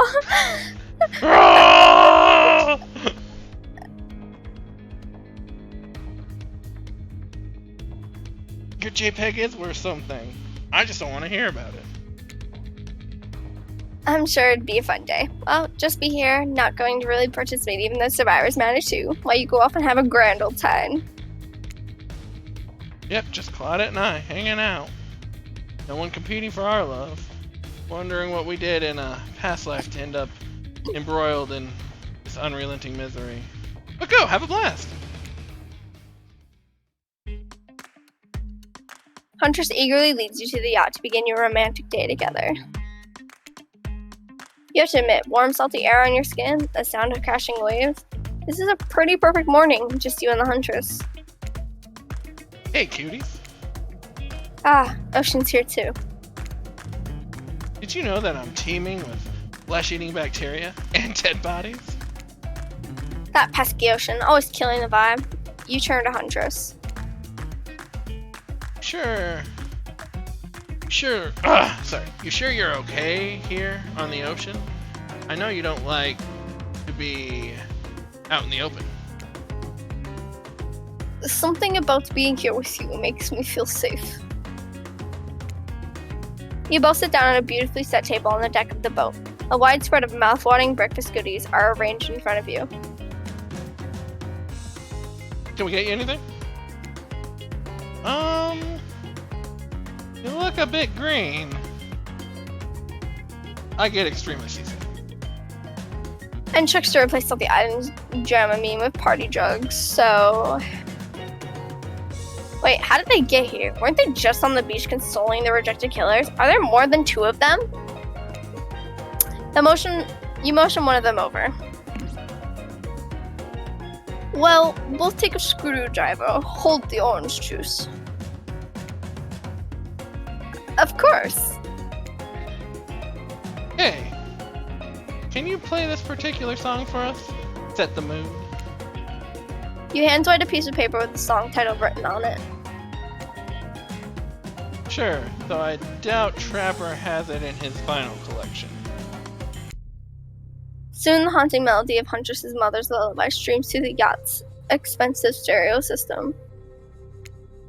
The boat rocks as though to the rhythm of the song. The eerie melancholy mood is really quite romantic. Breakfast has never been this intimate. You reach out to touch Huntress's hand when suddenly a loud bellow scares you. You knock your freshly poured flute of straight vodka onto the pristine deck. It's Trapper. He's screaming at us from the beach. Look how tiny he looks from all the way out there.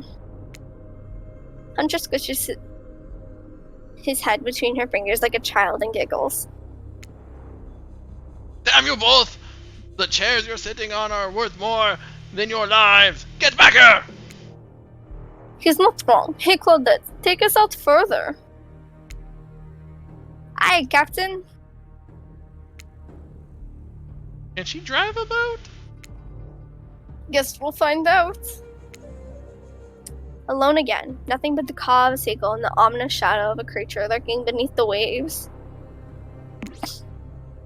I have something for you. For me? Hunter reveals a package wrapped in a bloodied apron. You clap your hands like a kid on their birthday. Her playful attitude is rubbing off on you. I made that mask you asked for. I almost forgot, but I bet you didn't. This is the whole reason you pursued Huntress. I bet. Definitely get a mask of your own. No other reason. No, there's other reasons. Here you go. Oh my god. It's perfect! You put it on. It fits your face like a face glove. You gaze at Huntress through the eyes of the mask. A swell of emotion surges through you. One has become two. Rabbits be multiplying even in mask form. Let's go back to my place.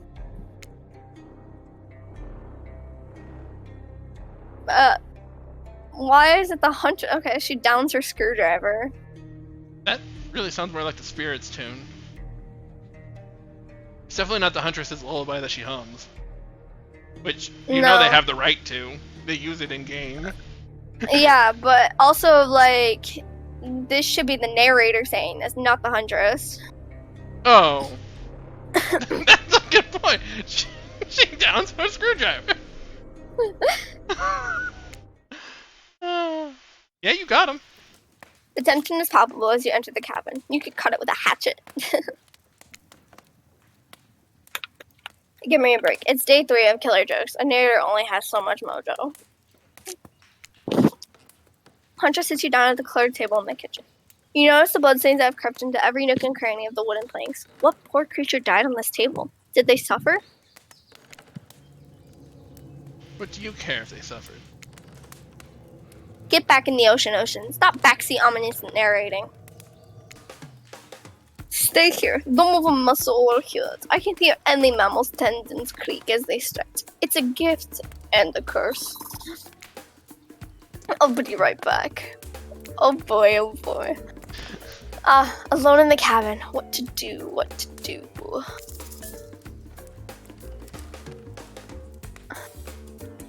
I don't want to do either of those. Because I don't want to mess her stuff up, but I don't want to freak out. Just tidy up is probably, yeah. Clean up, clean up. Everybody do your share. You half expect a flock of adorable birds and cute little mice to come sprinting in and help you, but they don't, because this isn't some fantasy. This is gritty. This is real. Yeah, okay. Plus, I'm pretty sure she kills all the adorable birds and cute little mice. So you put her around the room by yourself, organizing Huntress's various trinket collections. Old bottles over here, discarded vintage doll parts over there, various keys that don't open anything in particular. Doesn't she have a drawer filled with these? Everyone has a drawer like that. I don't. Then you lay a blanket down in front of the fireplace. For no reason. No reason at all. There's reasons. You're certainly not imagining all the naughty things that could go down with such a blanket. I'll definitely.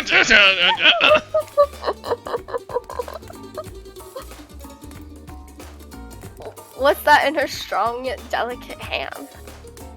I was hoping for an outfit change. I think they were kind of cheap. You reach out to her for her, longing to stroke her blood-matted hair and scratched up shoulders. Thought we could get warm by the fire.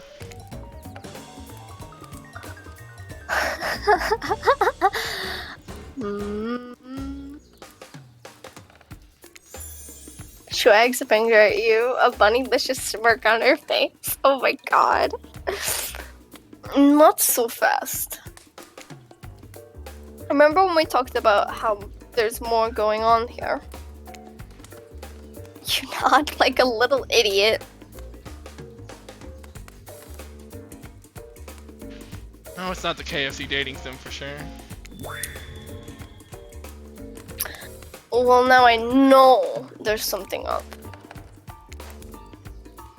The other night while you were sleeping like a cute little baby, I snuck into each of the other killers' lairs and saw them with shiny objects they've been stealing from me. I think they're connected somehow. Maybe it has to do with the symbol. I tried to go back last night, but something blocked me from picking any of the objects up. Someone or something knows I'm onto them. I think if you try, it might work. What do you say? Will you help? Aww. Hell yes! Hell yeah, well. A globe-trotting treasure hunt on the level of Nicolas Cage masterpiece. Definitely count me in. Let's go. I'll be your guardian angel. You never know when those other killers might pop up. Aw, man!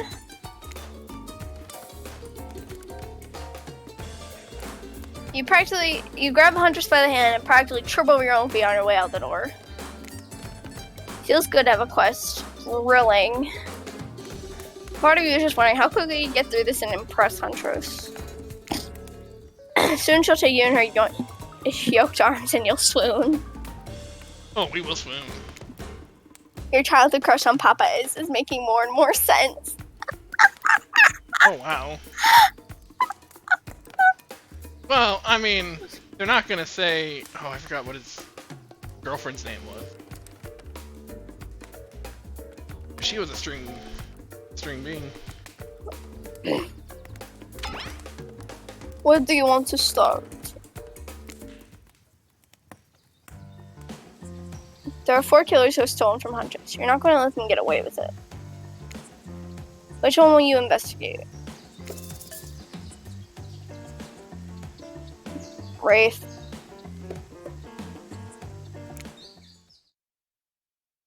He seems to know the most about stuff. He does.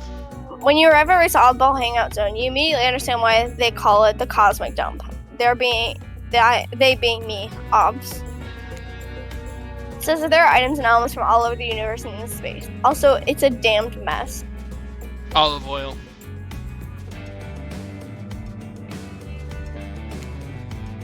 But it's undoubtedly a special place. The very air you breathe makes you feel that you're part of something much, much larger.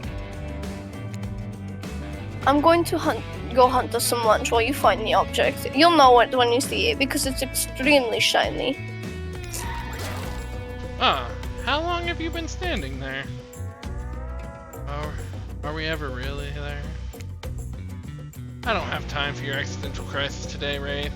Huntress and I are totally getting it on soon. I think. I hope. Look, I need to find a special object you have hidden here. Stole it from the Huntress, and she knows it. So you're trying to figure out this whole thing, too? Huh?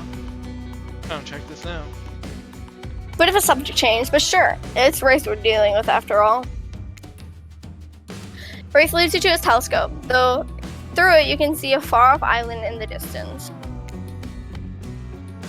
I assume it's Trickster's place. Holy smoke! Is that? Sorry. I actually have no idea what that is. Would you mind filling me in? That's IP Island. Where all the coolest killers from the intellectual properties that were legally obliged not to mention by name hang out and party with Hollywood celebs and Silicon Valley moguls. That's where Leatherface is. Yes. That's not even all. Zoom in over there. Oh, hey, Ghostface. Is that Ghostface? You said not to name them. Oh, jeez. Now I'm gonna have to clear the rights. You have no idea how much my lawyer charges by the hour. I knew they could get that one, though. Yeah. I'm sorry, he just kind of popped up. I'm telling you, something crazy is going on here. I'll have you know, I wasn't trying to steal anything from the Huntress. I was just looking for answers, but also occasionally losing said answers. Yep, that's right. The thing you're looking for, I can't actually find, so good luck, I guess. Oh, good. A minigame. Haven't seen one of these before in the past 10 seconds. Fuck! You gonna be able to actually do it this time, Noodles? No, I'm not gonna lie. I can't get this timing down.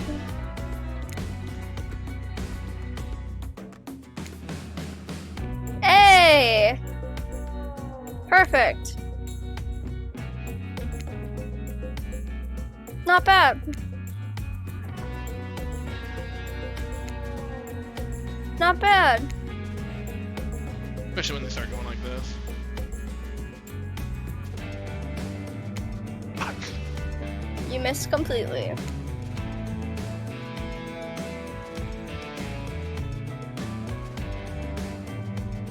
Fuck! Cool. You missed completely. Don't beat yourself up. Finding one shiny thing in the place is like finding a needle in a giant dump of things from all over this and several surrounding dimensions. Honestly, I'd settle for pretty much any shiny thing we could get our hands on. So just grab something and run for it. She saw a pair of glasses on the ground and quickly grabbed them.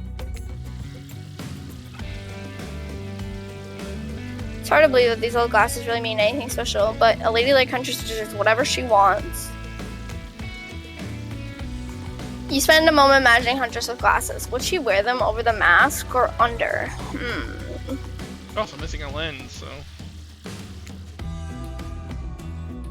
Hey, that's not just some junk. They're my reading glasses. Just subscribe to highlights. They're full carelessly stolen from Huntress. You're not gonna let them get away with it. As for racing out, that's are already covered. Which one will you investigate? You get to pick next. That sentence was also broken. Yeah, I know that sentence is broken.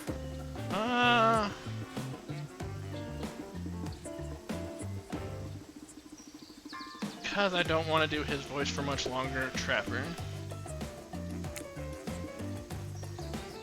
There are two ways to get to Trapper's Cave. Due to the whole, trap-based character theme, you can rest assured that either one of them or both pathways is filled with traps. She only giggles and shrugs her You turn to Huntress for advice, but she only giggles and shrugs her shoulders. You're on your own, it seems. Guess you're going to have to wing it. Which will you choose? To the forest. Forest? No, yes, the forest. Underground, I mean, come on. Putting yourself on the ground volunteer, it's just asking to be buried. Dead alive doesn't matter. The surface is where you belong. The light cascading through the leaves of the trees, it casts a hazy glow as you wander into the bush, leaving the cabin behind. But no matter, this is Huntress' domain. You think it'll keep you safe, eh? Well, you thought wrong. As soon as you take a step off the beaten path, it lands in one of Trapper's bear traps. He swore he'd get you. You can hear his mechanical laughter as you bleed out. God damn it. Oh, you stepped in one of my bear traps that I swore I'd get you with. I just said that. I've seen a lot of trapped animals, and I can confirm he got you. Well, crap. It's fatal. Darn it, Trapper, not again. Son of a bitch! Really? How far back is it gonna send us? Hopefully to just after Wraith. Oh, son of a bitch.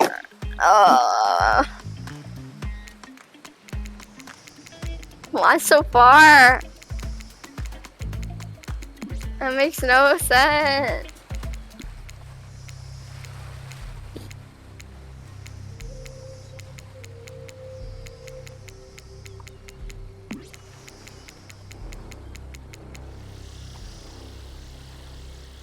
Yeah, sweet, awesome mask. It's really far.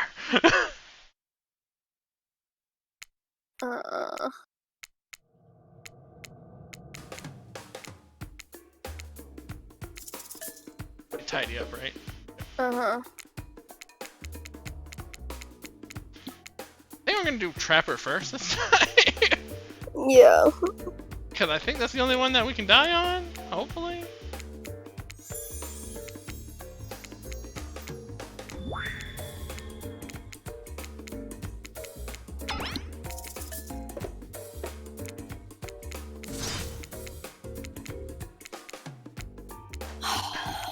And they didn't even like give you a choice, it was just straight up dead.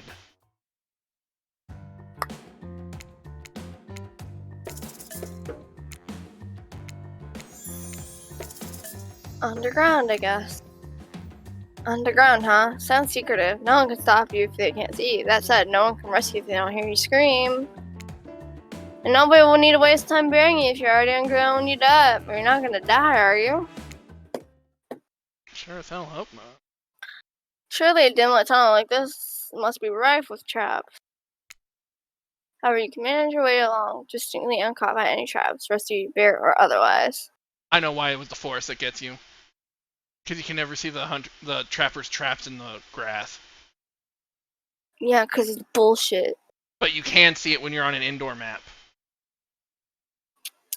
Mm. That's Except when it using glitches and actual goes to game the logic. floor. Oh yeah, that's true. I got this. You're doing great. You're not at all afraid. Who, me? Nah, I gotta say, this is up there among the nicest, damp, and seemingly abandoned tunnels I've ever wandered through. Look, it even has lights. Inspired by Huntress' bravery, you dig deep inside yourself and summon courage of your own, which is good, because you're going to need it if you're going to head through the very murdery-looking passageway ahead.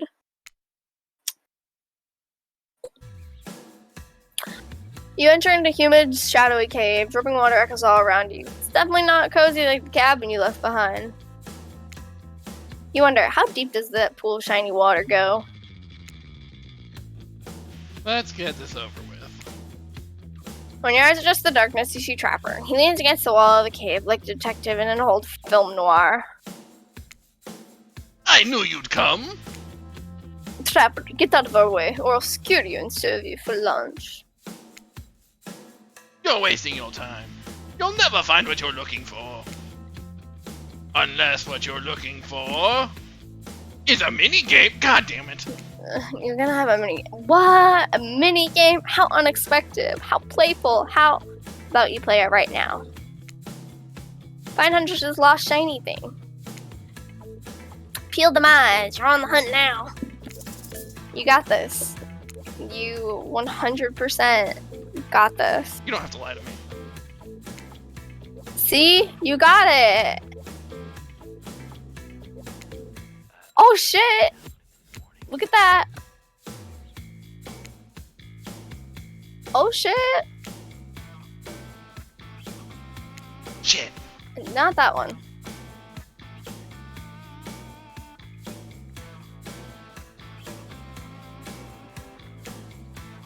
Oh my god.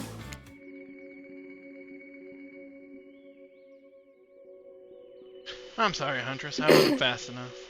I almost had it, but it slipped through my sweaty fingers. No worries. My night vision is so well developed, I can see the object we're looking for right there. Huntress points at something glimmering from the floor. You steal the shiny object and run. Oh, fountain pen. You found Huntress' shiny thing, and well, I think it's just a regular old pen, but we don't need to point it out. She's happy, and that's all that matters.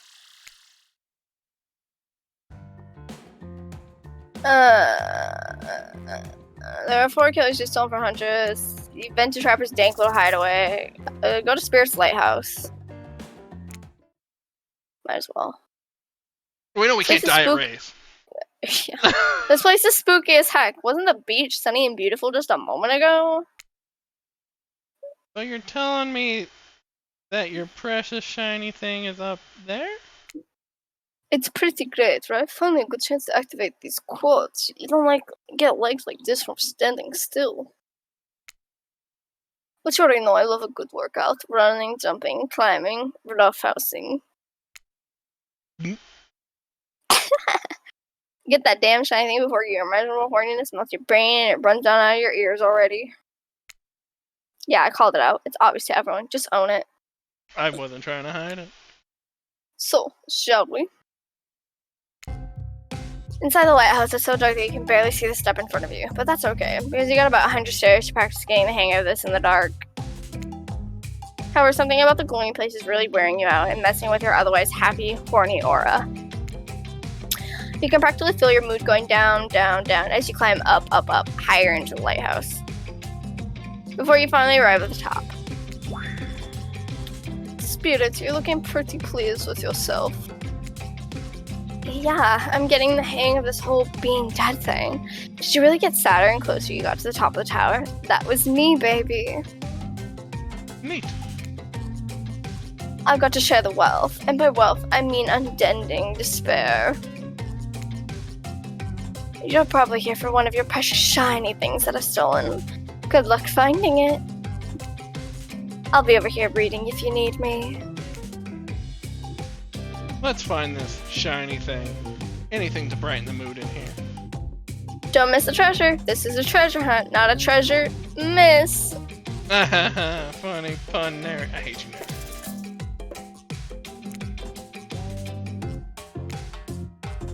Ooh, right on the money. Ooh.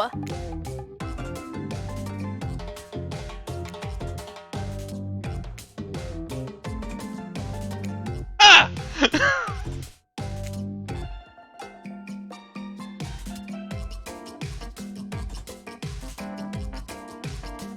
Damn! That was across the map. Yes. You're really going a long way to prove your dedication to me. You know I know this, right? I can see a raccoon lick itself from 200 yards away in pitch darkness. I definitely see you working that little butt off for me. Oh, wait, that means I actually found it? Shiny thing, get.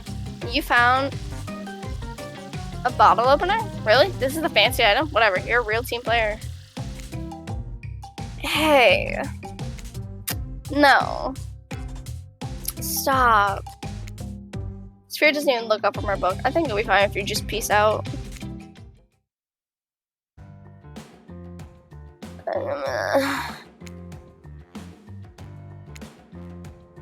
Black Lighthouse, because you search it.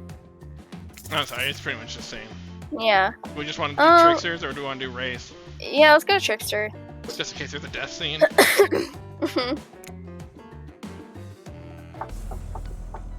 You arrive at Trickster stage, but there's no one here. Not Trickster, not an audience, not anybody. Nothing eerier than an empty concert venue. Think of all the fringe that once stayed here. The beers that slosh over red Solo cups. Mosh pits, tall guys standing in front of you for the entire show. Lifelong friendships that actually only lasted for one summer. Good times. Oh man, I didn't know you could get all that at a K-pop band. My concerts are always an experience. God damn it. You should really come to one of my after parties sometime. They're a real scream. I'll put you on the VIP list. That is definitely actually Trickster's music.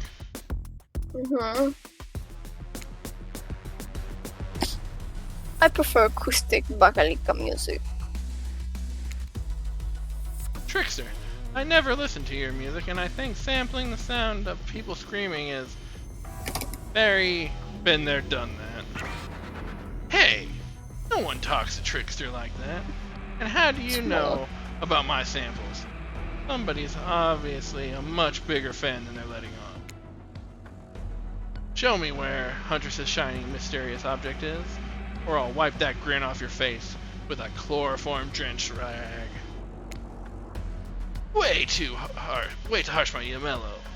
deranged violence and torture. Oh, cool. When I'm the one doing it because it's my commentary on shallow society. And I make it look sexy as hell. Your thingamajig is that away. Trickster backs away from you and resumes practicing an intricate dance routine. The way you stood up to that bootleg Backstreet Boy just now was, oh wow. If it weren't so strong and stable on my feet, I'd swoon. But it just wouldn't be believable. Find me my shiny thing, champion. Oh, damn it. I thought they were just gonna give it to us. Of course not. Why would they? That's too easy, Noodles. Because I don't like skill checks. And I didn't want to play Dead by Daylight. I wanted to play Dead by Daylight Dating Sim.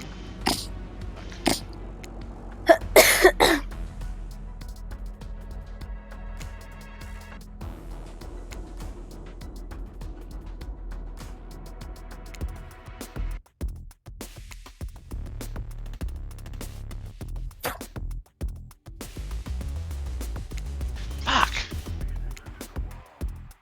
Sometimes you think you've got your target lined up when the axe misses its mark. It happens to all of us. Consider it a practice. I consider yourself lucky you've chosen to be with me.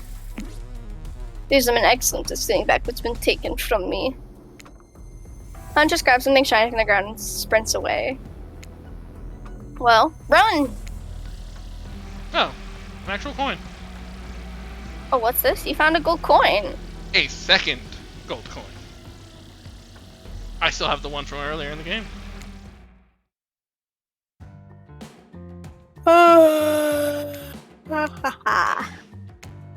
One left. We've already done it, so we can pretty much just skip through it. Stupid dumbass minigame.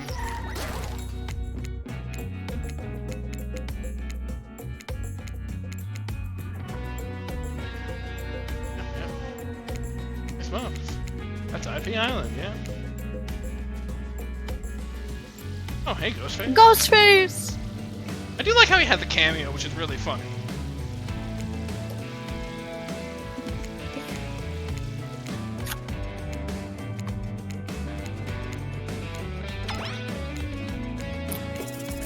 Yeah, I'm ready. Let's see if we can actually find it this time. Ooh. Ooh.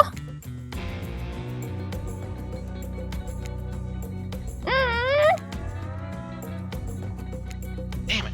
Mm. I can normally do the first three. Then they start getting a little fast for me. Oh, it's across the map.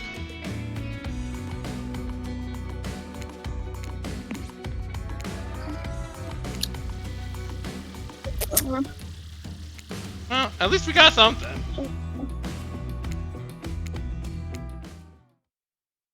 Okay, now it's on to new stuff. Phew, that was fun and scary. Good to see the other coaches taking their heartbreak in stride, more or less. And you got a really nice tour of some of the island's lesser-known haunts. Haha, boom, still got it. We make a pretty good team, you and I. What can I say? I appreciate a fine collection. Now that yours is back in order, maybe we head back inside to appreciate it? And you collect a certain other special gift I've been meaning to give you. Wink wink! A special gift? Is it shiny? I suppose it could be. Put oil, if you oil it up enough. I'm going to be ill. That was a line. When you enter the cabin, it's dark, barely lit, deep shadows stretching from wall to wall. Somehow it managed to be a little bit terrifying, but also a little romantic. But you barely even notice. You've got other things on your mind. Oh dear. My. You were practically undressing each other as you walk through the door. Mine's elsewhere. Neither of you realized that the door was wide open already. Oh my god. You were incredible. Every time you found one of the objects, my heart beat faster and faster. Got little hard eyes. Your nimble hands. Is there anything they can't find? The fireplace is cracking. Your heart is pounding. The smell of cinnamon is in the air. But wait. Where the hell did cinnamon come from? Yeah. Who is that?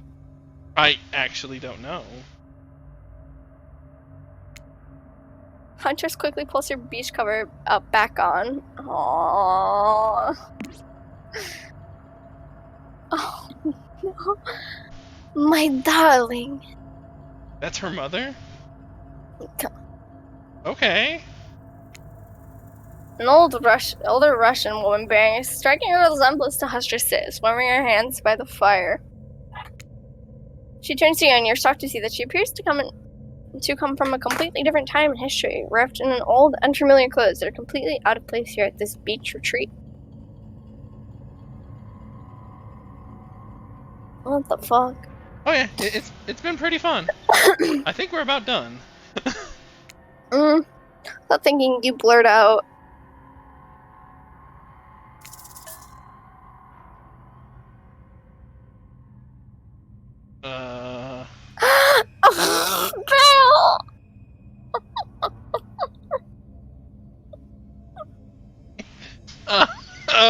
Wow, yeah. I guess we have to say what an honor, right? She's a big fan of her mom. I don't know about this one. I don't know what that word is. It's not English.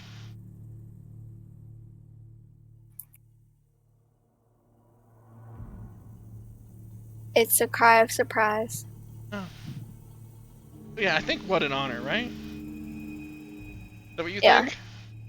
Yeah. Almost just means what? What an honor. It's you! I can't believe this. You're the Mama Huntress. I've been dying to meet you.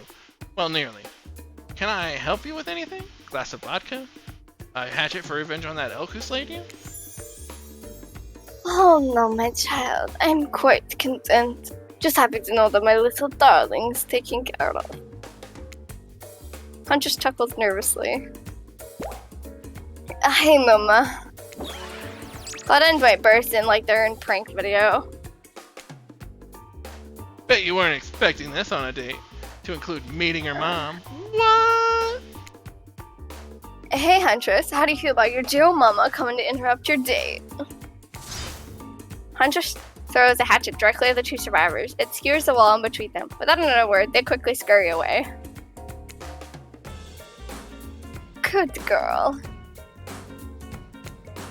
Huntress turns to you. I hope this is alright.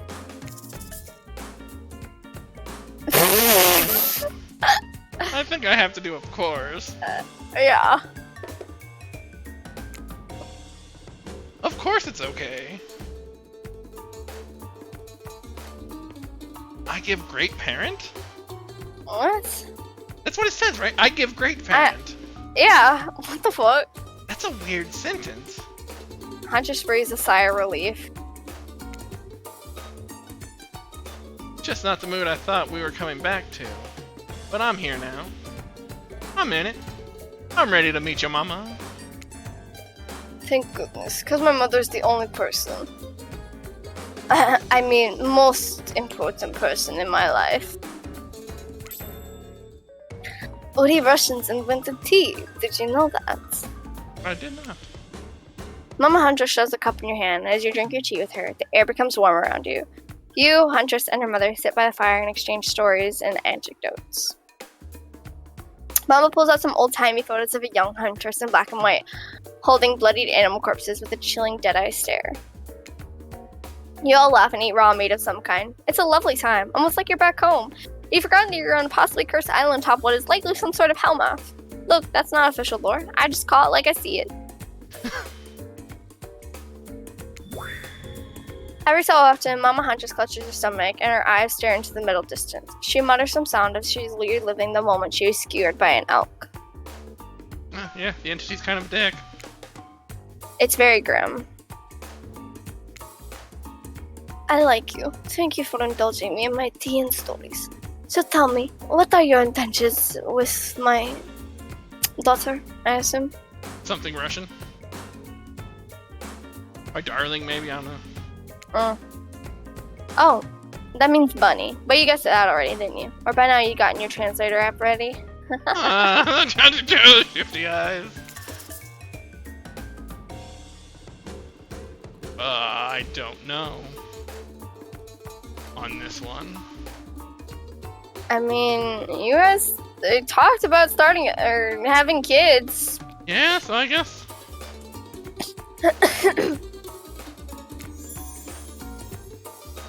All that's on my there we mind go. is family. Forge our own forest dwelling with a brood of half dozen at least, hunting side by side forever. Jesus Christ. Mama Hunter smiles at you. She reaches into her bloody cloak and pulls out a handkerchief with a flower on it. For you, the unworthy of my honor. Use it to clean your hatchet of Vishka. Joke's on you. I'm into it. Yeah, I am kind of into it. You know, everybody wants a half dozen babies running around hunting. You take the handkerchief. It's soft and smells of spices. Fuck. I'll take good care of it. You point to Huntress. Her, on the other hand, she can take care of herself. Huntress is ecstatic. You've won over Mama. No easy task. My time on this plane is coming to an end. The weird magic from that ghost girl's black lighthouse won't keep me here for long. I don't want to get into logic of this, but yeah, the black lighthouse can bring ghosts back to life. If you're still here, you're willing to believe anything. Fair. It was Spirit who brought you back. I'd have to thank her.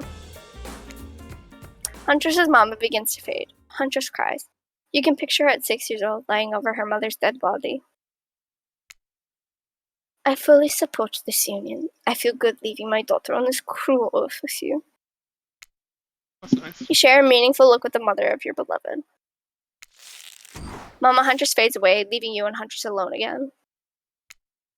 Not a second later, Claudia and Dwight storm back in, never alone for too long on this island. It's time for the dramatic scene between the lovers! Shall we adjourn to the forest clearing for ambiance? You and Hunter stand holding hands in the forest clearing. Dwight and Claudette watch your interactions closely. Too closely. Hey, if I really loved hanging out with you, I think it's time. Time for oh my. Okay, I'm ready for this. Time for you to call me by my real name, like my mother does. Will you call me Anna? Oh, that, yes, of course. I think... What, is it Anna or Anna? I go with Anna. Anna is a beautiful name. You're a beautiful person, Anna. Fido, do you know what I'd like to do right now? With you, beneath the moonlight. I'm feeling closer to you than I ever have before. And there's nothing I'd rather do right now than hunt. Oh, did it actually say hunt? I thought it was ... It's ... but I'm gonna assume it's gonna be hunt. She averts her eyes. Does she mean what you think she means? Nope, she's looking right at Dwight and Claudette.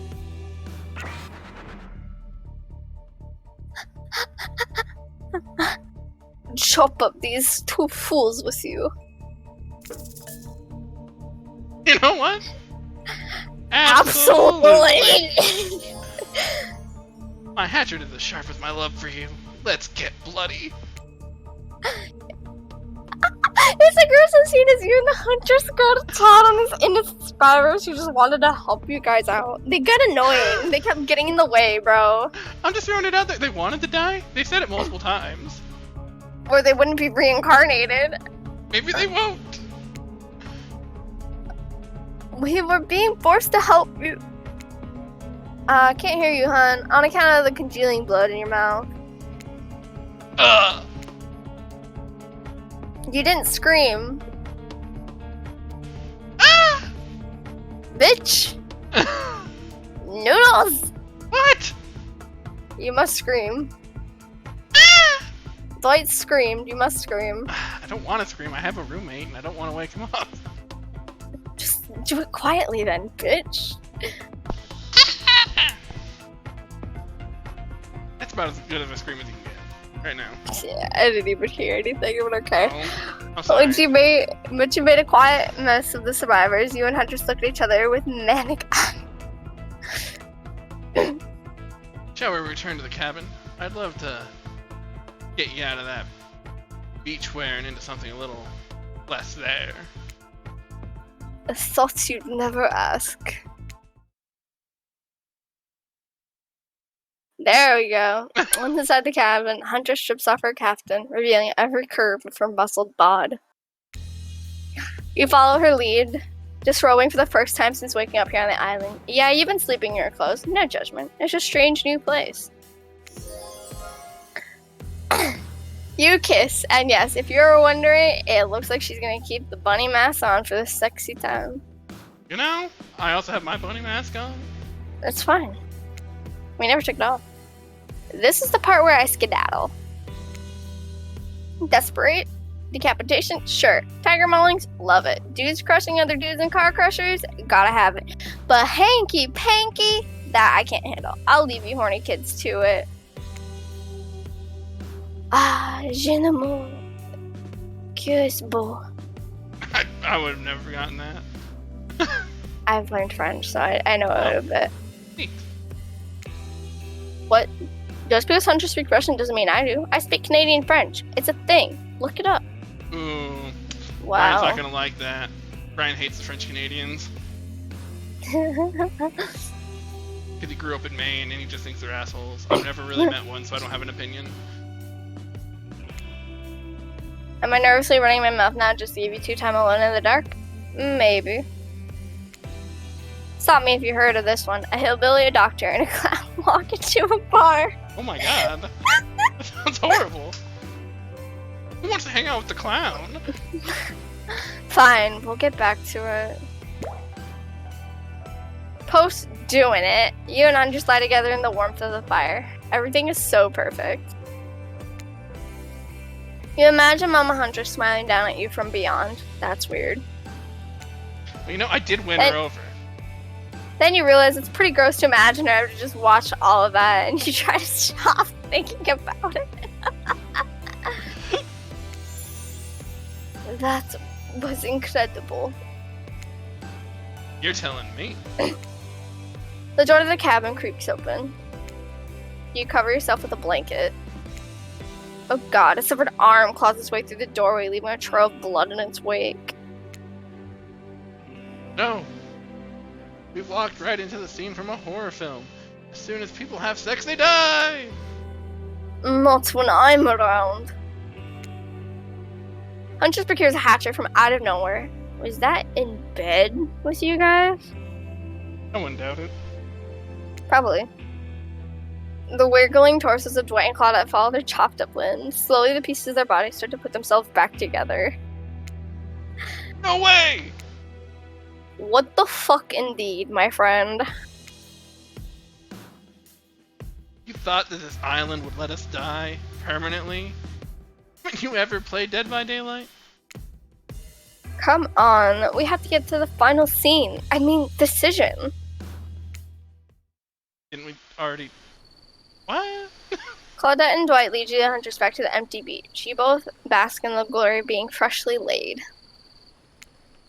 That sounds terrible, doesn't it? Like some sort of laundry term. Freshly laid. Actually, maybe that's good. I'll get my agents to start circulating that. I may buy that. Need that freshly laid pod? Freshly laid pod. Get your laundry so clean. Better than Tide Pods. I am strangely quiet. No sarcastic remarks disguising a broken young woman from spirit. No strange wide-eyed stare from the socially awkward Rafe. No threats of imminent violence from Trapper. Even Claudia and Doy are tight-lipped. They seem almost zombified. I wonder why. You did just chop them up. Yeah, it was deserved. Last day, you beautiful piece of meat. You've done so well. You're almost at the finish line. You don't think I've brought you all this way without a plan, do you? Did you? Kind of sinister body of salt water. Think I am. A whoosh of dark energy surrounds you and disappears as quickly as it came. The island noises begin to return. Birds chirp in their trees, the grass rustles in the light breeze, and oh look, the other killers are all here at the fairy pit to watch the finale ceremony. I can't wait any longer. The pomp and circumstance is agonizing. You're telling me.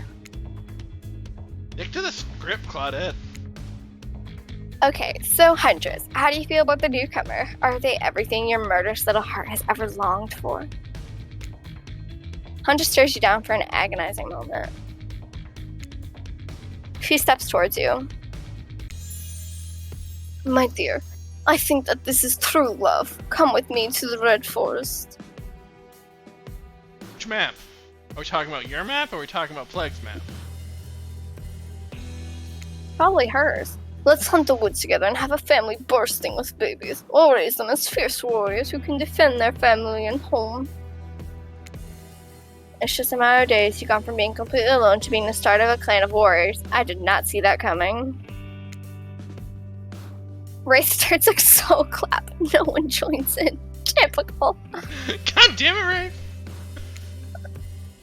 Whatever. Love is a concept made up by the greeting card industry. I'm out of here. Spirit floats back to her black lighthouse. Look behind you. It's Trapper. Huntress, you bested me! Turns to you and offers his leathery hand for a handshake. Congratulations, Fighto! I don't shake hands with losers. Oh! Trapper's eyebrows shoot up. And then he smiles. Did not see that one coming. You're alright, kid. I mean, I hate you completely. I want to kill you mercilessly. But you're alright. Okay, Trapper did a turn at the end. I kinda like it. He did like a face turn. But wait, you haven't said anything to Huntress. Oh my god, that's heartbreaking. Yes, love you too. And I love you too! And yes, let's move to Red Forest immediately. Is 12 kids too many? Maybe I thought you said half. Me. Who cares? I thought you said half. Half a dozen. Oh my god, she looks so rabid with the hard eyes. And like the foaming at the mouth, breathing. I love it. Your heart is overflowing with joy as you and Huntress embrace. Is this what you've been missing your whole life? A woman with shoulders the size of mountains who won't take off her bunny mask even during intimate times? Yes, yes, 1,000 times yes. You stare into the sunset and picture your life together. Happiness is real. Oh! Oh shit. Oh, we got sexy time Huntress. Huntress lifts her mask and you finally lay your eyes on her breathtaking natural beauty. You know, the cabin I grew up in doesn't have the amenities that my luxurious new beach house has. I'm used to living as a beast, bathing in the river, running wild through the bushes. While telling you this, Huntress has left her bathing suit behind and entered into the jungle. Oh. Oh my.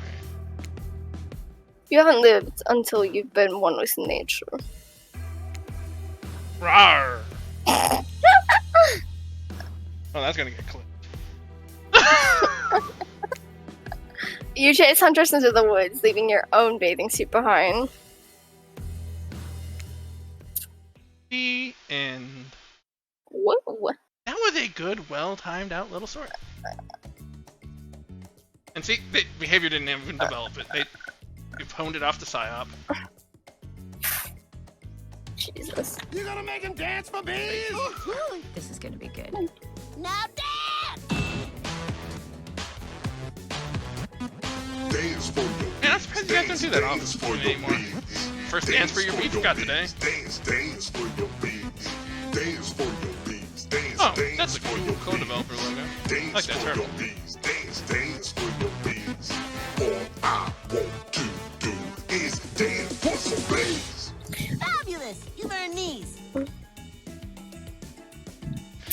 That's fair. It didn't seem appropriate till before. We were too busy having sexy time with our big Russian lady. I regret nothing. So far, that story has actually, I think, been a little better than the one I was doing with Spirit. She's so down. Raids would probably just be super hard to get through. Maybe, or it's super easy because it seems like he is really like. I'm guessing it all ends up being the same. Where you just have to keep trying to generally get him up to like you, and then you go through that stupid event at the end. Where you have to keep hitting the skill checks. I don't know. I got to the last day, and I thought it was going to be a week-long game. And I was wrong. And so we restarted today, and I regret nothing. And you definitely had more voice lines than I did. That narrator. The narrator and the fact we went with Huntress and did both of her stories.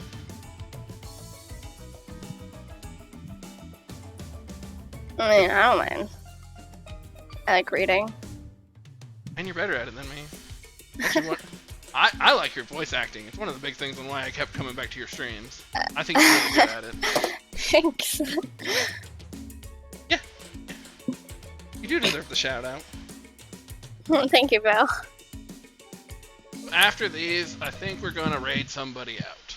And I think it's probably going to be Stillet. Oh, yeah. Still was literally saying earlier when I was helping him, he's like, I need to get closer to Noodles. He seems like a cool dude. Not that hard. I guess I'm told I'm kind of hard to get a hold of.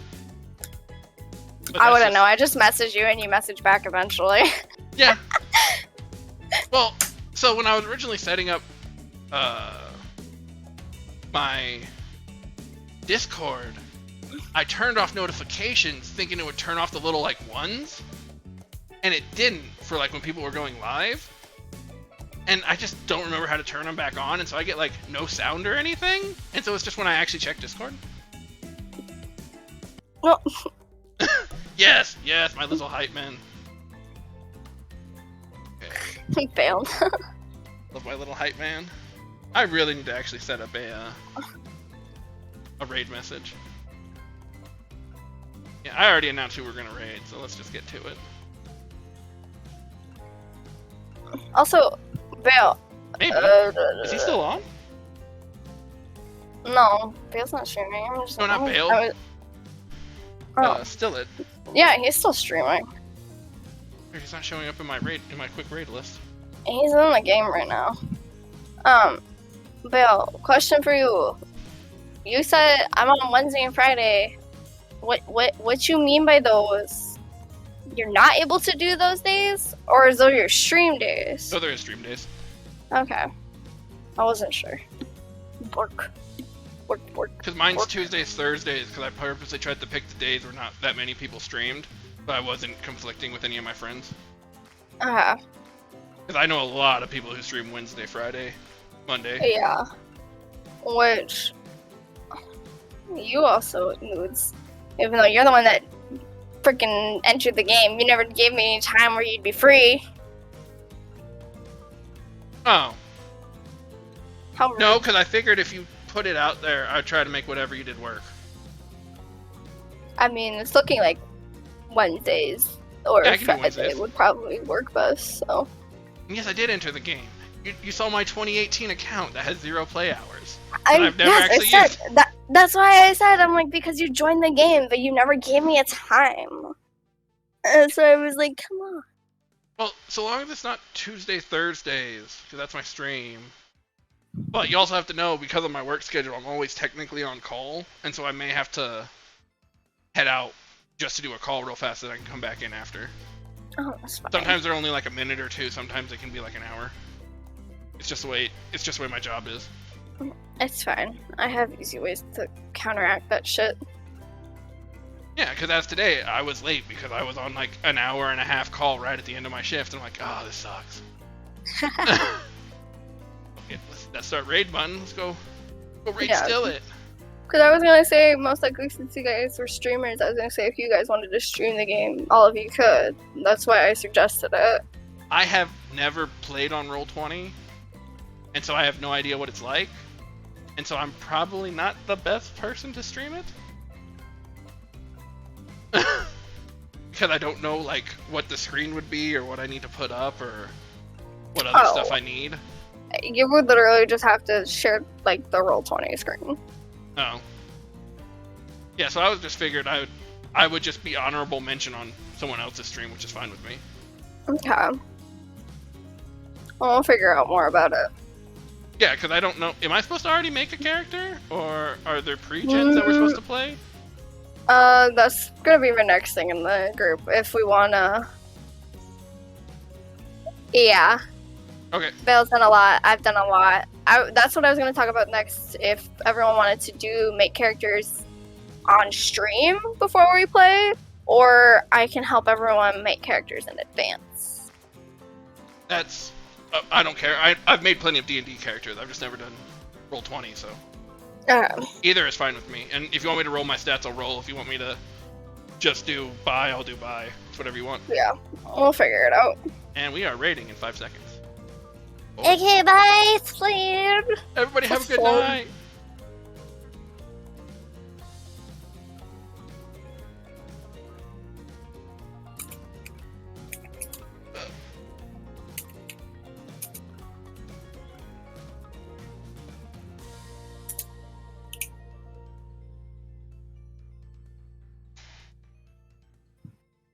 I really actually make a great message.